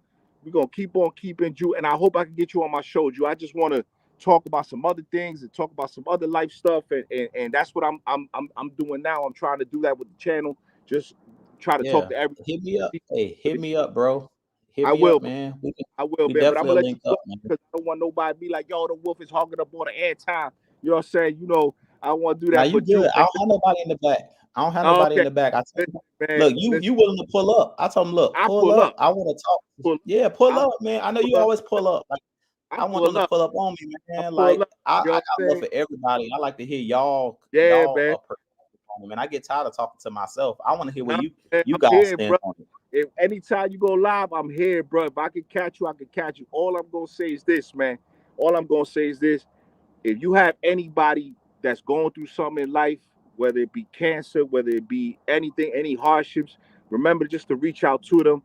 You only get one shot. This life ain't no rewind in this life. There's no rewind. There's no stop. Ain't no none of that. You know what I'm saying? So always reach out to somebody. Always pray for somebody. I'm not as That's right. religious as Drew is, but always pray for somebody. Always reach out to somebody, man. It don't take hard work to be a good human being. You know what I'm saying? So like I always say, remember to get your life up, not your likes up. And Drew, man, thank you so much for always having me, brother. Thank you for always letting me up, bro. And hopefully, man, I can get you on my channel and we can have a good conversation, brother. Most definitely, man. My doors is always open, man. Like you Thank said, you, man. brother. I Thank you. look, tell the other fans, man, to pull up on me, man. Yeah, man, pull up on Drew, man. Pull up on Drew, man. You know what I'm saying? Pull up, man. And yo, congratulations again to you and your wife, and God bless on all the success, man. Definitely, man. Hey, man, I appreciate it, man. We definitely gonna chop it up. I'm It's gonna tell you always about fun. a story. I'm gonna tell you about a story about your wife is a Dallas fan, right? Yeah. Yo, I'm gonna tell you a quick story. I went to my sister's a Dallas fan, diehard. We went to the old stadium. We went to the old stadium, right, Okay. Drew? And I don't know if you know like Latino culture. I don't know if you know Latino culture now, but when we went to the old stadium, we went to the parking lot, right? And when you walk to that Mhm. parking lot, Drew, it was about like 10,000 Mexicans. I'm Puerto Rican, right? It's with the boxing, there's always a problem. Like a box always a problem. Yeah. And I had the Puerto Rican flag with me. You know what I'm saying? Because I was like, yo, Drew, I touched that Puerto Rican flag this so fast. Yo, there was about 10,000 Mexicans out there. Shout out to the Dallas fans because they are a a very very diehard fan base, man. Very diehard fan Yeah, base. they hard. They die hard, man. They the exact opposite of a lot of the Falcons fans. They ain't Shout won out them to in the 30 Dallas years, but fans, you'll man. think they won last year, man. I Every mean, year they is win the Super Bowl going to every the year. Super Bowl. Yeah, Yeah, yeah, Jew. I mean, this is crazy, man. But anyway, Jew, hopefully I'll talk to you soon, my brother. Stay up, most stay definitely. safe. Everybody in the chat, I can't see the chat, but everybody in the chat, salute to everybody. Much love to everybody, man. Please like the video, share. Jews, let's get them to 3K. Let's get Jew up to 3K, man. Let's get them to 3K, man. Come on, man. Come on, people. Let's That's get right, Jew to man. 3K. You know what I'm saying? The I same talk with to you, Jew, Wolf, man. later, Y'all go over brother. to his channel, man. Most definitely, Yeah, bro. brother. Thank you so Always. much, man. Appreciate you, Jew. All right, man. Love, man. Love, brother. All right, man. So I'm about to get ready to run up out of here. But if anybody else want to jump in real quick, I'll give you guys. Look, I'm gonna go until at least 1 o'clock. If somebody want to, any of the other fans want to jump in, if y'all have something to say, y'all want to talk about the game, give me your thoughts. Look, while the channel is still open, and y'all come on in here, man, and holler at your boy. I want to hear y'all perspective on this game coming up. What's y'all temperature heading into this game against Philly? So if y'all got something to say, man, I can drop the link again if y'all don't see the link still in the chat. Hold on a second. All right, there y'all go. I just dropped it in the chat again. Anybody want to join me on here? I'll stay on till at least 1 o'clock if y'all want to join me. It's only 12:36, so if y'all want to jump in, give me y'all thoughts on the game. You just gotta click the link. I'll holler at y'all, man. I want to hear what y'all thoughts are. Dre said, "Dang on 1 o'clock." Someone jump in there. Dre, you can jump on, man. If you're available, if you're not at work, man, go ahead and hit that link, man. I want to hear y'all thoughts on this game. Y'all go over to Wolf's channel as well, man. Y'all hit that like, subscribe button for him. Now I see a couple more people that jumped in here. Let me say what's up to a couple of you guys and gals. Okay, so let's see. Auntie Pam in the building. What's going on, Auntie Pam? She said, "Wolf, people in our space can be negative. This game one, we have a lot of football to play. Yeah, it's a lot of football left, Auntie. It's a lot of football left. That's only one of 17 games. So we still got 16 more to go. So we still got plenty of time to turn this thing around." Okay, there go. There we go. What's up, Dre? What's up, man? How you doing? Hey, I'm doing good, man. I appreciate you jumping in, man. I tell them, man, hit the link, man. I want to holler at y'all, man. This is about to be like a radio show. Y'all jump in here, man, and tell me y'all thoughts, man. I be talking all the time. I be driving my wife crazy. I'm always talking about something about Falcons, something about sports. She be like, Yeah. "Oh," I be like, "I want to holler at the fans, man, the real Falcon fans."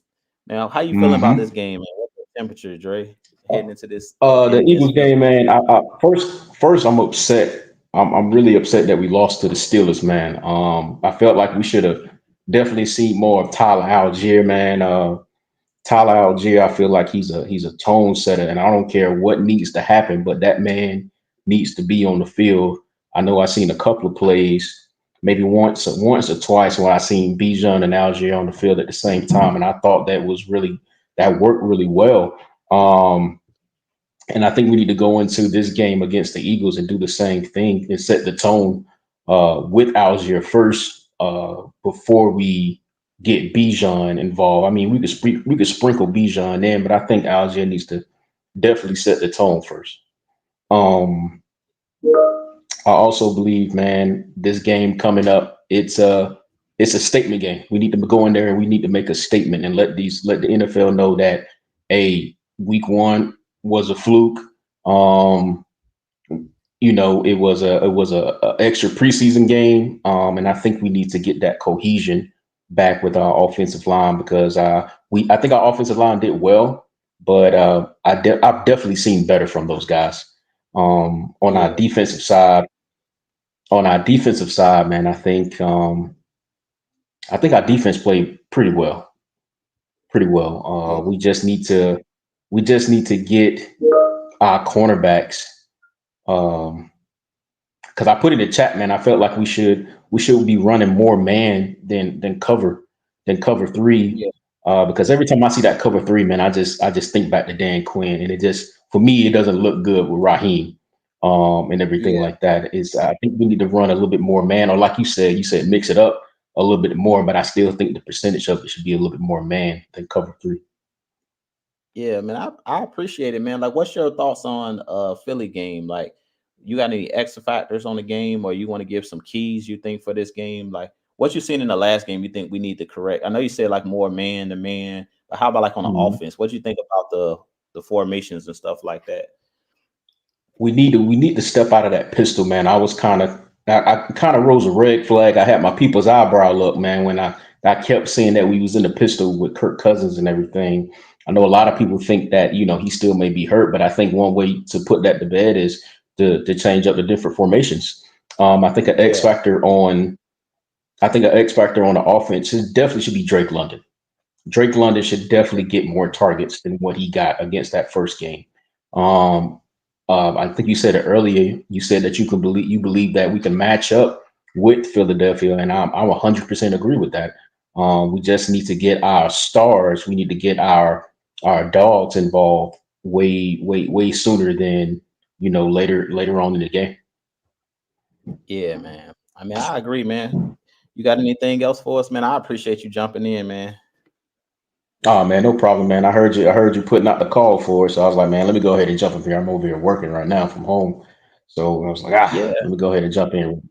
yeah, man. You Jump know, in, man. Anytime if y'all enjoy this, y'all let me know, man. Because I like to do what the people like to yeah, do, and personally, I like to hear y'all perspective. It's better to yeah, get a dialogue than a monologue. Personally, I like that. That's why I enjoy doing like the heavy hitters and stuff like that because I like to hear what other people feel hmm, about it, get my spin on it. But man, I love hearing, especially when you have an opinion and you stick by your opinion. So I appreciate your opinion yeah, about more man because they might end up doing that. Personally, I feel like we need to blitz a little bit more as well. Like heat these quarterbacks yeah, up. If yeah, you can't yeah. get you got to mix it up. I feel like when people play us, they get a little too comfortable. I don't like that. I'm like, I want them reacting to I us. agree. You know, to Yes, sir. put them on their heels. I Yep. feel like we always on our heels. Let's make them do because TJ Watt, they were getting after Kurt. They were getting after us. Oh yeah. But like you said, man, TJ Watt's gonna get his no matter who it is at the end of the Yeah, no day. matter what. I think we need to. I think Troy Anderson needs to be a spy on Hurts, on Jalen Hurts, Yeah, because we already know he's going to try to run. But if we put Troy on, I think he can neutralize that effectively enough. So that's another X factor I have on my defensive side. all right, man. Well, I appreciate you jumping in. I have a few more here, so I'm gonna let some other people in. But man, thanks for joining me, man. Like I said, if you enjoy this, Yep. hey, let me know, bro. I definitely will drop the link. I like talking to the fans, man. Like I said, I'm a fan myself. Even though I make content, Yeah. I was a fan. I'm a fan first. So I mean, I enjoy, Oh man, yeah. just hearing what you guys feel about the game. And as I Yes, tell sir. people, everything I state is either my opinion about it, what I see, and just the Mhm. research I do. But man, I appreciate you joining me. Yes, sir. All right, man. Man, Thank you be for having blessed, me. man. No, you're Yes, sir. welcome You too. anytime, bro. All right, man. Come on in here, Miss Christie. How do I? I can hear you. Can you hear? Can Oh, you you hear can me? hear me? Yeah, I can hear you. Hey, Miss I can't. Christie, what's Oh, I going can on? hear you now. Look, this is my first time ever being on StreamYard. So Oh, that's shout all out right. to Mad Mike and Miss Pam for the encouragement for always being on. But I am a Falcons fan from South Mississippi, and I attended Okay. this game this past week. So maybe I didn't see what other folks saw, but the majority of the fans in the stands were indeed Falcons fans. I think what people miss out on is that when we play teams with the same predominant colors that we have, like black, when their additional color is something like gold, it's going to always look like the other fans dominate. And I don't know what was seen on television, but when they gave Mhm. us those white flags and they said wave it, we took over. And I said in section 117, there are certain areas in the stadium that I said is always going to be in section 100. We were in the house. So I don't know what other folks saw that was different from my vision. But coming from, I'm the only Falcons fan that I know currently where I live. My entire family is Steelers, Saints, and Cowboys. So just imagine Oh, how shit. hard, I'm like Oh, Wolf, how God. hard you have to push. Hey, Mike. Yeah, Look, yeah. he's the I'm mad upset. scientist. I'm I'm I'm I'm also a upset. I'm scientist too. very But upset. but look, I stayed in the Airbnb, and for 3 houses, it was about 20 of us. I'm the only Falcons fan. And yes, a lot of people buy a season. Let me tell you the reason. I see things in two different lights because like Mike's the mad scientist. He actually does use a lot of scientific theory that he may not be aware of. I am a real life applied scientist. And so it's always funny because he actually uses a lot of theoretical models, and I don't think he uses them.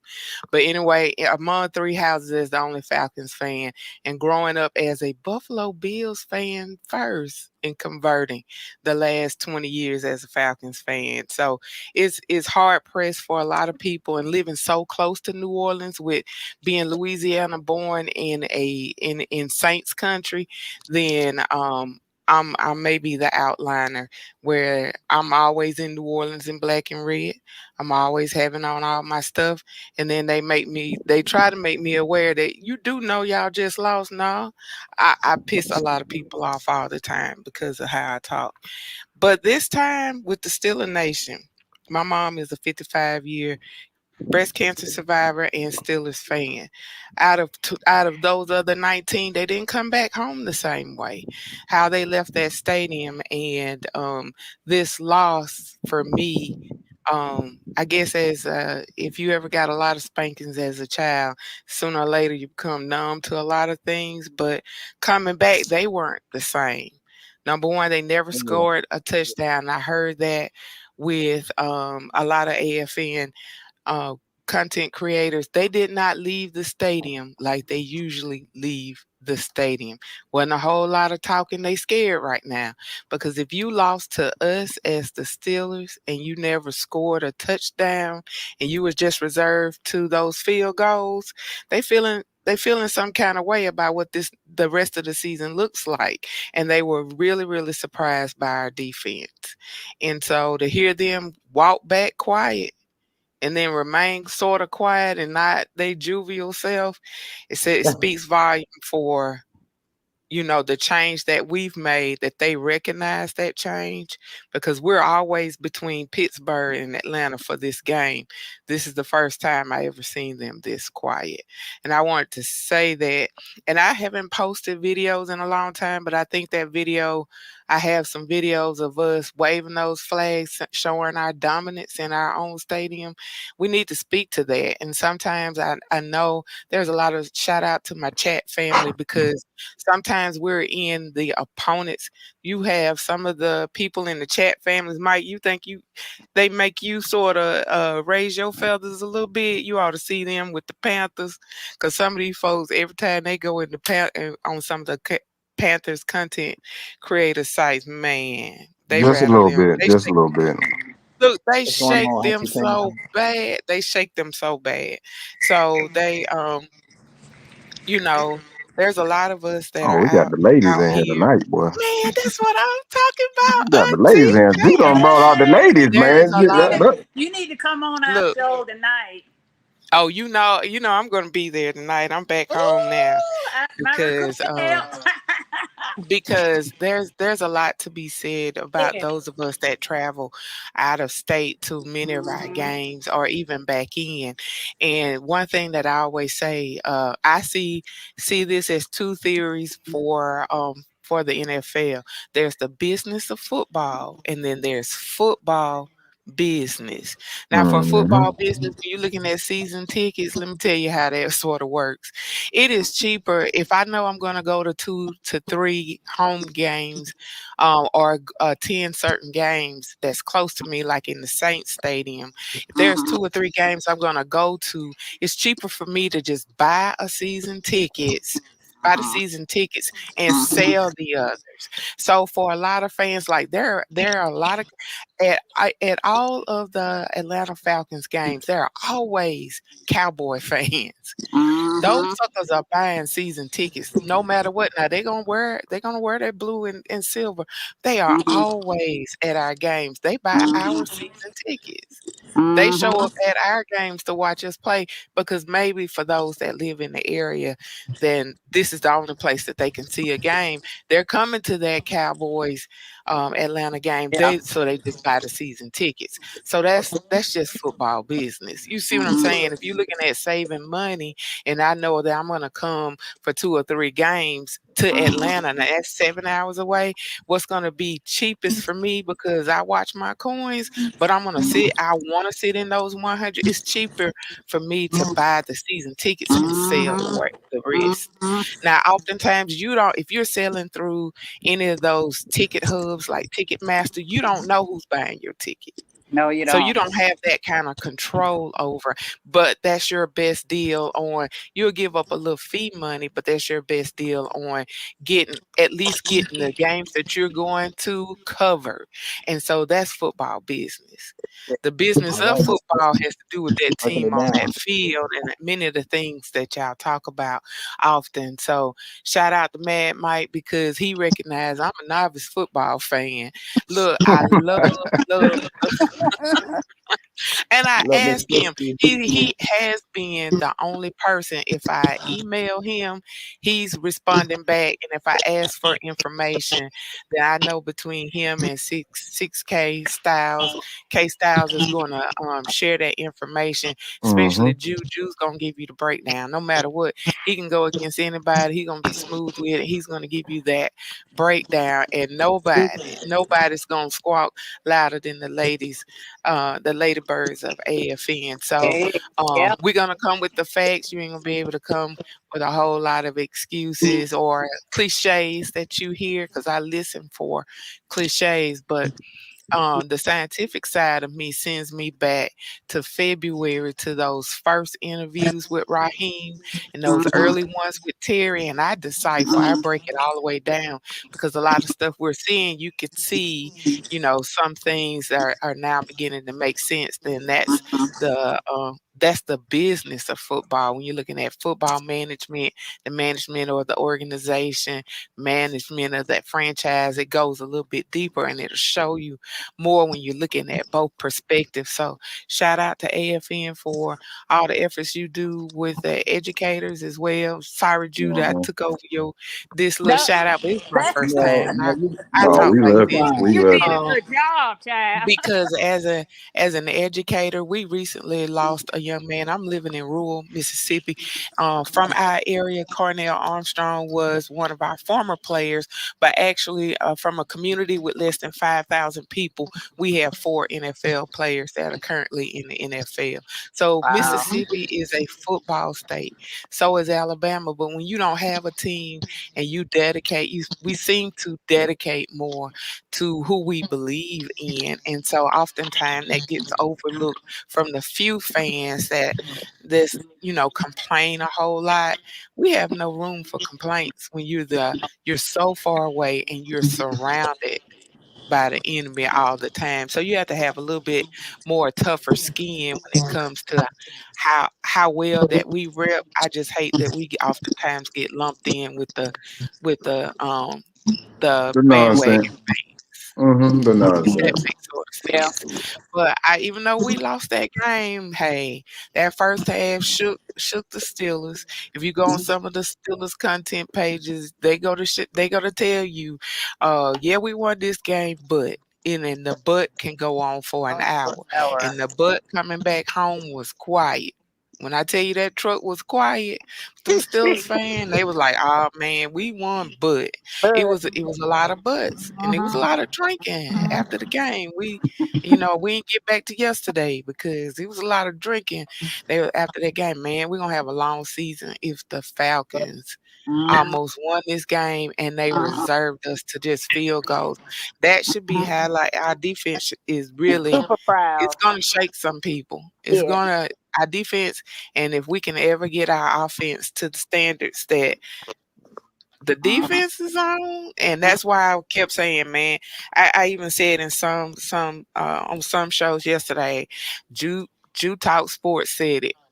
He kept saying a lot of other creators were saying it, but he kept saying it on repeat last week, and it just stood out throughout the game. I was like, oh my God, you said this. Yeah, And I so seen special it shout coming. out to you for your consistency, and Mike them gonna always rep and be consistent. But thanks for the stats. When you're always bringing up the stats, I can go straight to them and look at the same thing that you're looking at, and that makes a whole difference. Now, the cliches, when somebody says something, you can almost follow to the T where it came from, but you can't find the stats to it. It's just become a cliche that somebody says, and I can't stand that. I can't stand it. Give me the facts. Give me the facts. Give me the stats and show me what you're talking about. So thanks, Mike, for sharing information or even learn how to learn about plays and formations. Thanks for the resources that you sent to me. No problem. We appreciate that. Right, Miss Christy. Yes. Yeah, I have family in Mississippi, Christy. I have family in Jackson, Mississippi. That's where my Oh, okay. grandparents are from. So yeah, they from Okay. Jackson. They live in Chicago now, but they migrated north. But I still have family in Jackson, and my mom's side of the family is big, but they all from Mississippi, but they migrated up to Oh, Chicago. wow. Yeah. I'm familiar Yeah. with Mississippi. Most of my family are Saints fans that's still in Mississippi. Oh, yeah. Oh, yeah. Yeah. I too Oh, I yeah. too am in Mississippi as well. I'm in enemy Who? territory as well. Who is All that? right. That's Mr. Jerry. Jerry. This is Jerry. Mr. Jerry Bowie, Oh, Mr. okay, Jerry man. We're Bowie. gonna have to hook up. I'm in Hattiesburg, and I'm always That's where I'm at. enjoying. Look, and I'm in you in Hattiesburg. Hattiesburg? Man, Yeah. come on now. Look, Oh, we got It's a a lot. family fair Believe up it or in not, here, it's quite. man. It's about. I know 10 other Falcons. About man. 5 to 10 Oh, other Falcon fans here. we're Yeah. gonna have to roll for it. We're gonna have to roll for. Look, I rolled so hard Saturday night, y'all, that the Steelers families that was in the other two houses have invited me to Pittsburgh to come sit in the suites with them because I talk so much trash, So even afterwards. And so when you roll this kind of Chrissy, hard, you're a you have troublemaker. to be You up here great. trying to talk Man, all calm and no, man. I know you're a I'm trying to troublemaker. be You quiet, listen to us. I She know you're probably a talk a troublemaker. lot. Yeah. Mm-hmm. It's a lot, and see, it's a lot of Steelers fans live right down the block. They're diehard. Like they got Oh, flags he ain't flying lying. every Sunday. The cul-de-sacs He ain't packed out. lying. Like they Look, right they down the street, stole and they my were talking noise flag. all week. That's all right. You're right. Right. I'm still acting like we just won. I ain't lying. Because the first thing that shut it down on the walk back, it was so many Steelers fans, was that, yeah, but y'all didn't score a touchdown. That's what I Reserved was to telling just them. field I said they goals. were And yelling. Let they that shut sink up. in, I right? telling them that. No Right. touchdown, y'all. Reserved to just field goals. And they just shut on up. They just shut on up. So to me, we are not the same. Again, I think that offense could only improve, and it's not gonna be you're gonna get a whole lot of points on us. Mm-hmm. And please don't let them Saints make it, because the number of times I gotta hear rise up fool, rise up fool. Rise up Like fool all the time. they gonna cancel themselves out. Just give it time. They always do. Mm-hmm. Yeah. It's They trash. happy That's about a that win they trash. got against Carolina. They act like they done did something big against a team that's struggling. Right. Then everybody on that team gone. Look, I'm not worried about no damn ain't. No. Right. We're not worried about Right. them ass at all. Also, shout out to my first. I had been on Facebook for a very long time with content creators, with Falcon content creators, but I was looking for more during COVID, and 6K Styles, and I think Big Low were the first. But there was a time, because I know a lot of people was like, "Why don't y'all get together?" The first one I ever got on was with 6K Styles. It had Big Low and Mad Mike on it at the same time. And that's how I found at least 30 content creators. Where at my house is on, like right now, I'm dating this dude and he can't stand being in my house because I cut on every single TV. I come on everybody's page. I click the You thumbs do. up You do. first You do. because people don't realize how hard it is Yeah. to create content. That's why I quit. So I click like first and then I go straight to at least say, hey, I'm here. And I Yeah. go on everybody's page. Even if it's content I really don't want to hear, the respect to our own content Yeah. creators It's is to hard. It's show that hard. I click don't that think thumbs people up. realize that. Right. Click that thumbs up and say at least like how Sonya does. You know, you gonna always know where Sonya is because she's gonna always put in that black and red. Dre is gonna always Mhm. say something. Red Swarm gives everybody hell. When I tell Yeah. you Red Swarm is Yeah. everywhere, He he is everywhere. in He every everywhere. he gives the Panthers so much hell. Oh, Mm. he get them hell and they can't stand to see him coming.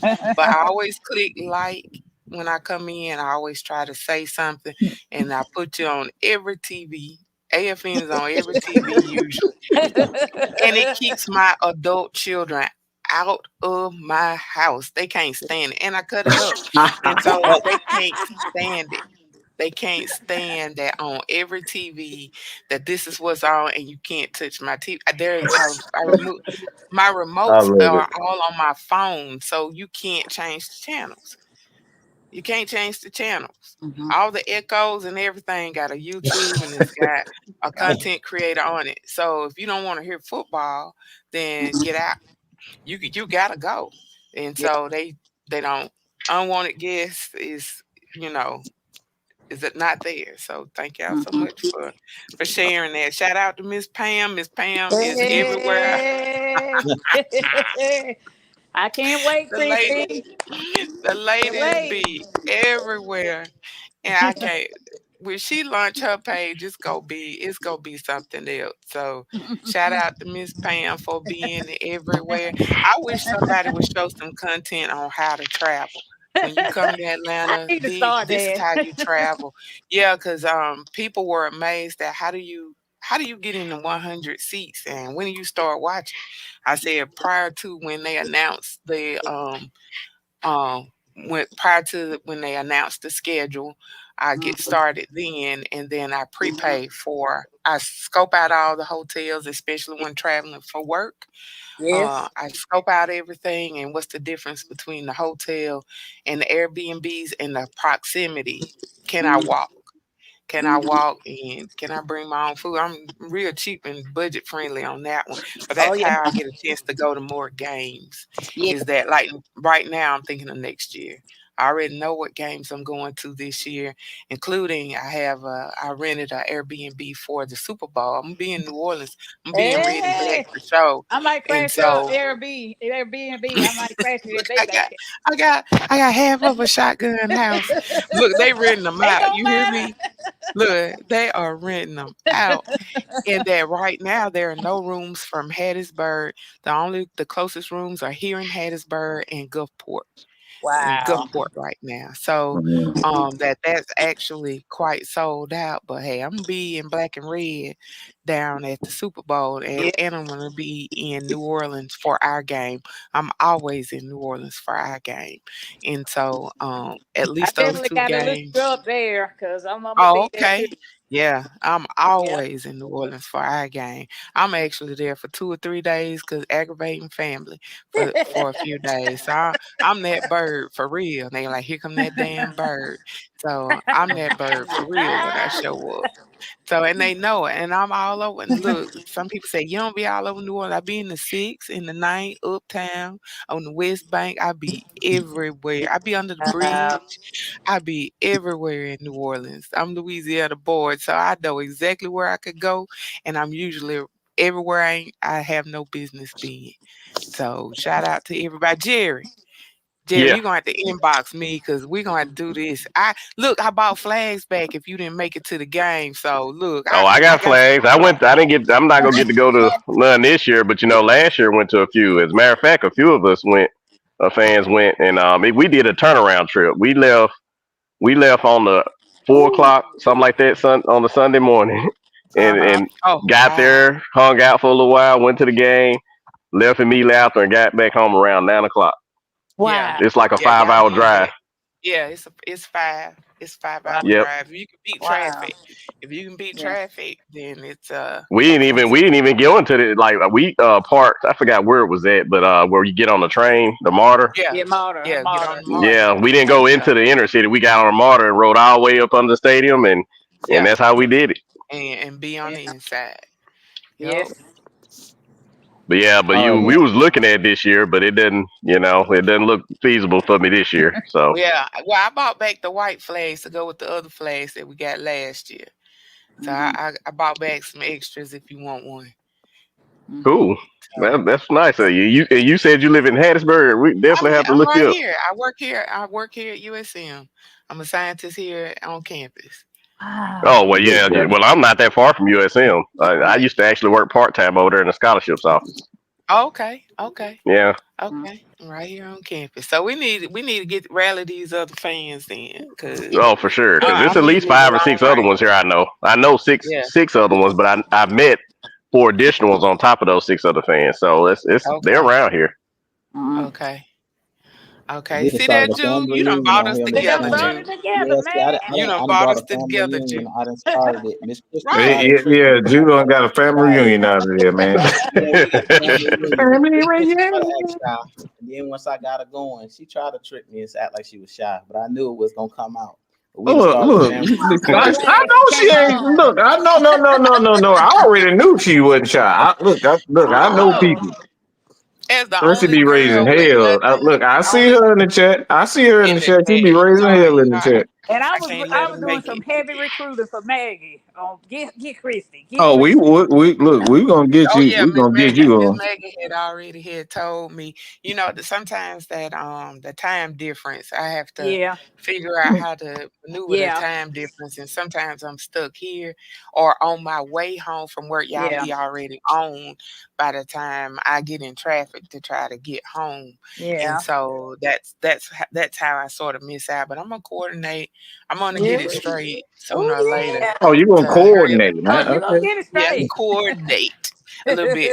But I'm used to Mike them because in 17 I lost my youngest brother, and I'm the only girl in the family of a whole lot of male cousins and brothers. And so when I lost my little brother, I was in a little stink. And when I found them, man, the way they talk, the way him and K Styles and OG Sam, it's Mhm. like I got all my brothers. I have all my Yes. brothers and I'm cousins glad. together Yes. at my mom's house Yes. because it's always that one house that let you cuss a little bit, and then if she's not there, then everybody's cussing a little bit. See, I told you. And See, so I told you, Christy it Sticky. always it just feels like family to me, where other people may feel offended. It is nothing to me because it's Hey, like I'm with all my brothers, so that's okay. why. I love it. I So love that's it. what it. Love it. So that it helped out a lot during when you're alone during COVID, and then those certain times of the year when you have a loss of somebody or Yeah. different people. Then I always feel like I got I can hear my brothers and my Mhm. cousins all being together. So it's familiar for me. It's Mhm. very familiar for me. So it's personal for me. So that's why it was, it don't phase me because it just feels like Oh, it's all really the cussing don't it's phase you real. like that. Oh You're no, not offended by it. You're not nah, offended by the cuss. Okay. oh, That's nice. That's nice to hear. nah. I grew up where now Look, y'all got you up here putting up 2 hours. I don't Hey, think you had hey, this. it's he all my kept saying it's 20 they more tricked me. minutes. That's what happened when I opened up the floodgates. But I still want to hear what you guys got to say. Look, I don't have nothing better to do, so we gonna go Look, you ain't never been this long. I was like, okay, we having fun, eh?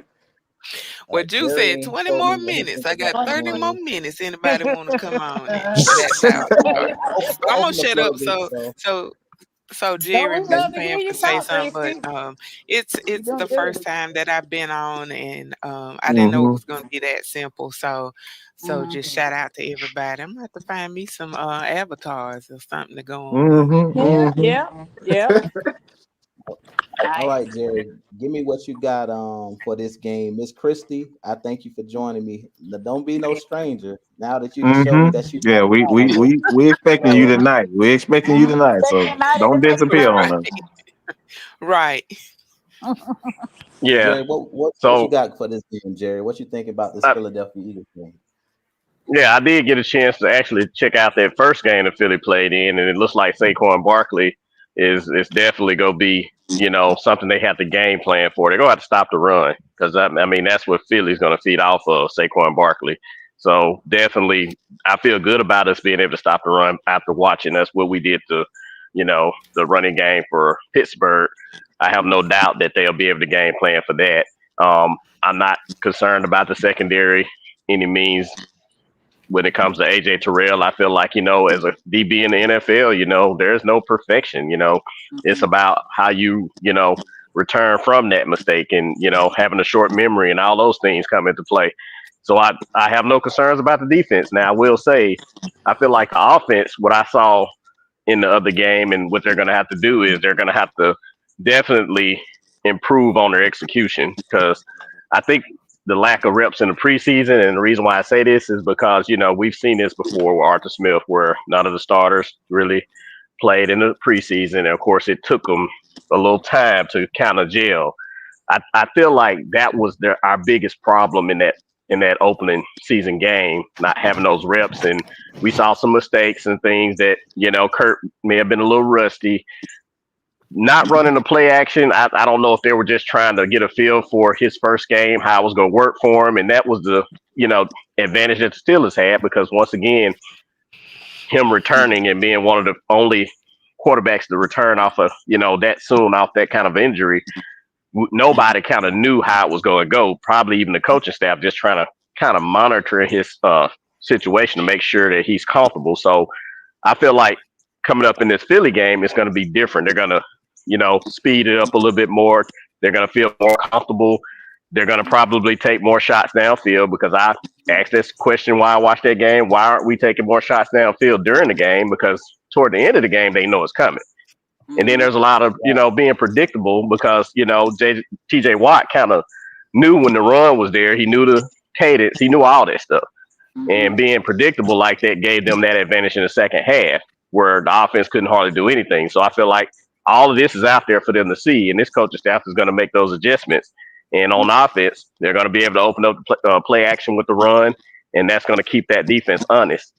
So they ain't just running up or moving the safeties up thinking that they're going to, stop the run and even stop the short routes because they're going to have to play the deep route as well. So that's all I have. Pretty much I think they're going to come out there and they're going to still be competitive. Our question mark is how's the offense going to adjust? I feel like the defense got what it takes to stop the run. I feel like on offense, they're going to have to also not just run up the middle because that's where the strength of the Eagles defense is at with Jalen Carter, Jordan Davis. They're going to have to probably go off tackle on numerous occasions, things like that, because their edge group probably ain't as strong now that they, no longer have.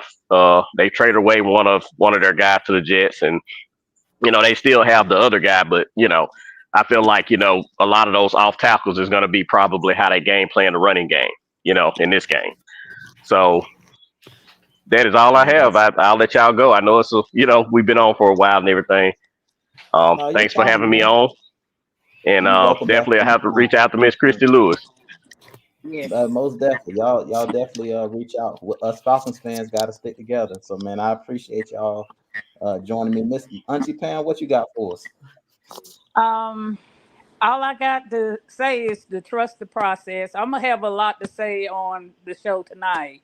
I'm gonna reserve that for the show tonight. But Okay, I trust this coaching staff and this team, and it's gonna get it straight for the Philly game. okay. She said she gonna give y'all a sneak peek, but y'all gotta tune in tonight to the Ladybirds. Yeah. Hey, plug y'all channel. What time y'all start tonight, Auntie 8 Pam? p.m. 8 p.m. 8 p.m. So y'all 8 p.m. Yeah. Eastern time. Y'all make sure y'all join the Lady Birds tonight. We're gonna Yeah. talk about the preview for the Eagles versus Falcons week 2. So y'all definitely tune in tonight. And my bro man Mike, what's up, bro? What you got for us?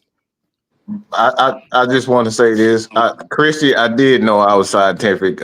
Actually, I'm a super nerd, and I listen to science stuff all day long, every day. Me and K Styles. Look, yeah, we got a lot of coming. I'll just say that. But join the Ladybirds tonight, Yes. 8 p.m. And I just want to thank everybody. Like I said, man, AFN, we're regular fans. We just like you guys with a little bit of sauce, a little bit of extra to it. And that's what we like to do. So if you're offended by anything that we say, that's not our intent to offend people, but our intent is to tell the truth and be exactly who we are. So if we're a little bit too raw for you, if we're a little bit too positive for you, then our channel is not for you guys. And I suggest you guys go support other content creators as we do, because we watch everybody. A lot of people may not think it, but we watch. I watch Big Low. I watch Smitty. I watch everybody. I watch so many of them. Bro Smoke, like he's one of those guys that I've been watching for so long. It's so many content creators out here that I pattern myself after because I'm a fan of the game. So again, that's all I got to say. I thank everybody, but Christy, I'm disappointed in you. I'm really disappointed in you because you came on Juice Show first, and I'm jealous I and knew I'm you were mad gonna have something and to say and about it. I knew uh, it. um and I'm mad, but it is what it is. You But coming at on least you tonight, built up right? the confidence to go on out, Yeah, though, I'm Mike. gonna, That's yeah, I good. plan on being I on don't tonight. want to hear that, Pam. I don't want to hear that. I want to be first, okay? I don't want to hear that. But hey, Yeah, I plan on being on tonight. all right, Good, we good. appreciate it. I'm about to go get me. Hey, I'm about to fix me some Can I pancakes, make y'all. one Yeah, shout out it's too? 1 o'clock, and I'm about to fix me some pancakes. So yeah, all right, Yeah. I'm going. Bye, y'all. All right, Uh, man, Mike. could I make Hey, one shout Will. out too? Sure. I have Before to give shout out to Coach Unchained. I've learned a whole lot from him, so I would like to Yes, give a shout out to him.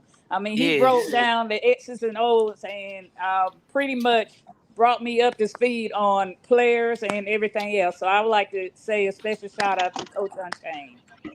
Yeah, definitely shout out to Coach. Y'all go over and hit the like and Hmm. subscribe button on his channel as well. He Yeah. does great content. He's a Hmm. former coach, so he knows Yes. how to break the things down and stuff like that. When it comes to film, when it comes to just football in general, he has a lot of knowledge, wealth of knowledge when it comes to football. I definitely follow his channel as well. Hmm. Um, was there anything else you have for me, Miss Pam, before I jump and let William go ahead and Nope. answer Nope. That's it. his That's question? it. That's it. All right, we'll see you tonight.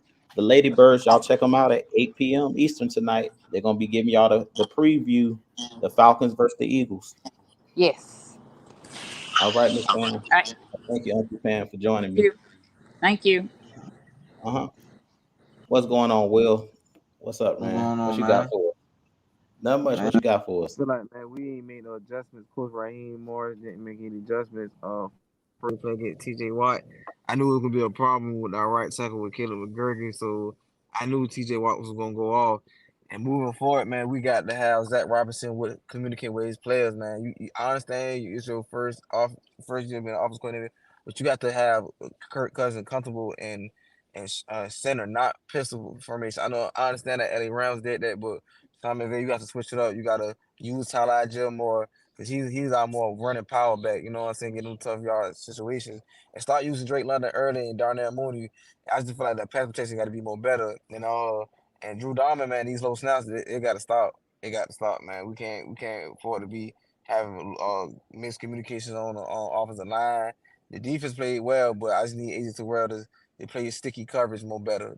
But the defense overall, I'm satisfied with the defense. We just gotta get turnovers and to get the ball back to the offense. I'm not really worried about the defense. I'm just really worried about our offense. But we got our hands full Yeah, in Philly, man. though. Yeah, so Will, what's your thoughts on this game heading into Philly? Like what do you think is going to be the X factor player, or what's your concerns heading into this game? Or what you think our game Ooh, plan should be heading into Philly? our game plan shut down Saquon Barkley because he's a dangerous running the ball. We have to be containing Jalen Hurts. We got my two factors is Jalen Hurts. We got to stop him out of the formations, out of the he like to do a lot of read options like the pull. Sometimes with Yeah, Saquon Barkley, he like to run. So we have to contain Jalen Hurts. We have to do some lot of corner blitz. We have to start moving out cover three zone. I understand that um um what's his name? Jimmy Lake like they do a lot of cover three, but we have to play like kind of press coverage and play cover four, cover six. We got to switch game plan and make sure we have the safety on top with AJ Terrell because AJ Brown's a big physical receiver. And I don't know if AJ could handle him because he gonna take advantage of last year that with George Pickens because George Pickens he'll go wide receiver. I gotta give him his props, but overall we have to shut down Shaquan Barkley, shut down the run, force him to pass. If we limit them, our linebackers, and I want to see Nate Lambert get more snaps. I understand Troy Anderson coming back from a protection on his arm, Pectoral. but yeah, but Yeah, I love Nate Lambert. Nate Lambert is our dog. We need him on the field. I know he's a slow runner, but he could cover it and he could hit. So we need that. We need that production. I don't want to see Troy Anderson. No defense of Troy Anderson, but I feel like they need to move him in the defense end. And I'm just kind of be honest with you, man. On Utah Sports, I'm kind of done with Arnold Ebiketie, man. I really think he'll bust because he don't do no justice. Not time to throw shots at him, but I just think it's time. It's time for him to just play special teams or something. Defense playing right tackle. I mean not right tackle, but defensive end. Outside linebacker is not his because it's important to play sound linebacker, weak linebacker, and middle linebacker. So we need to start using three linebackers sets a little bit. okay, man. You got anything else for the show? Oh yeah, man. One thing for the Saints fans, kind of happy because we beat Carolina Panthers. It's just week one. Y'all have a long way to go because the sports thing with I guess with the NFC roundtable. I guess they're gonna be on live today at Tuesday. So you got the dude named Terry. I don't know what his name is. He's from the Saints. He should keep saying that. Oh, the Falcons, they is who they are. But the thing is, the Saints, y'all just beat Carolina. They're like one of the worst team in sports in the NFL. Everybody know that. But they got a tough talent. They play Dallas at home, so I expect them to lose. And I hope Tampa lose the Detroit Lions so we could just go 1-1. Hopefully, everybody in the division NFC go 1-1 or something like that, except for Carolina. So that's Yeah, I it, agree. man. It's a long season. Yeah, I agree. I'm Yeah. not, phased by them scoring 47 points. Like I'm not really that impressed with. We know what Carolina is. They were in a Mm-hmm. full rebuild mode. So, Yep. and they got a first year head coach as well. So we know it's gonna take time for Yeah. them to, get things going over there. So and they were the Saints were playing at home as well. So all of that Yeah. factors in to the first game of the season. I don't take too much from it. We played them in 3 weeks. We played them in week 4. Oh yeah, So we for it. So we we're gonna crucial. We find got out to win real these quick. games. Yeah, we're Go gonna ahead. find Go out ahead. real quick what it is. Yeah, But man, I appreciate you joining me, man. I appreciate you too, man. I know you about to go, but man, for us, man, Falcons fans, man, we got more do more better too, man. Because I heard about these selling these tickets to Pittsburgh Steelers fans. That's not good, man. Because that making us look bad as a fan base already. So, man, that's all I got to say, man. It's a tough road game against Philly. Start Shaquan Barkley, limit explosive plays, and score a touchdown early, get a quick start on the offense. That's it, man. We'll win this game. This offense put points and then defense get turnovers.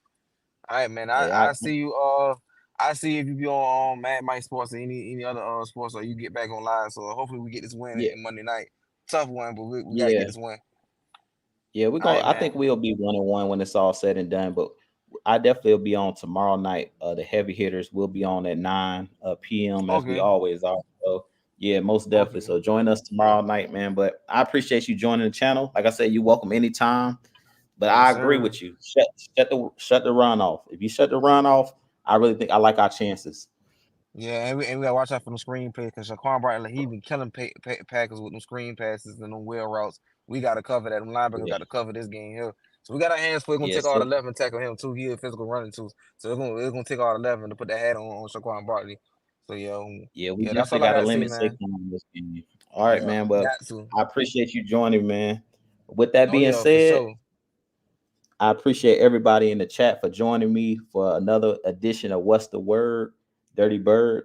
hey, like I said, man, I enjoyed the fans jumping in, man. Give me your thoughts on the game. I'll open it up. You guys let me know on my channel if you enjoy when I open up the chat. Let y'all come in here and speak on, whatever the topic is, speak on the game. I like hearing from you guys, man. But with that being said, you guys join the Ladybirds at 8 p.m. tonight.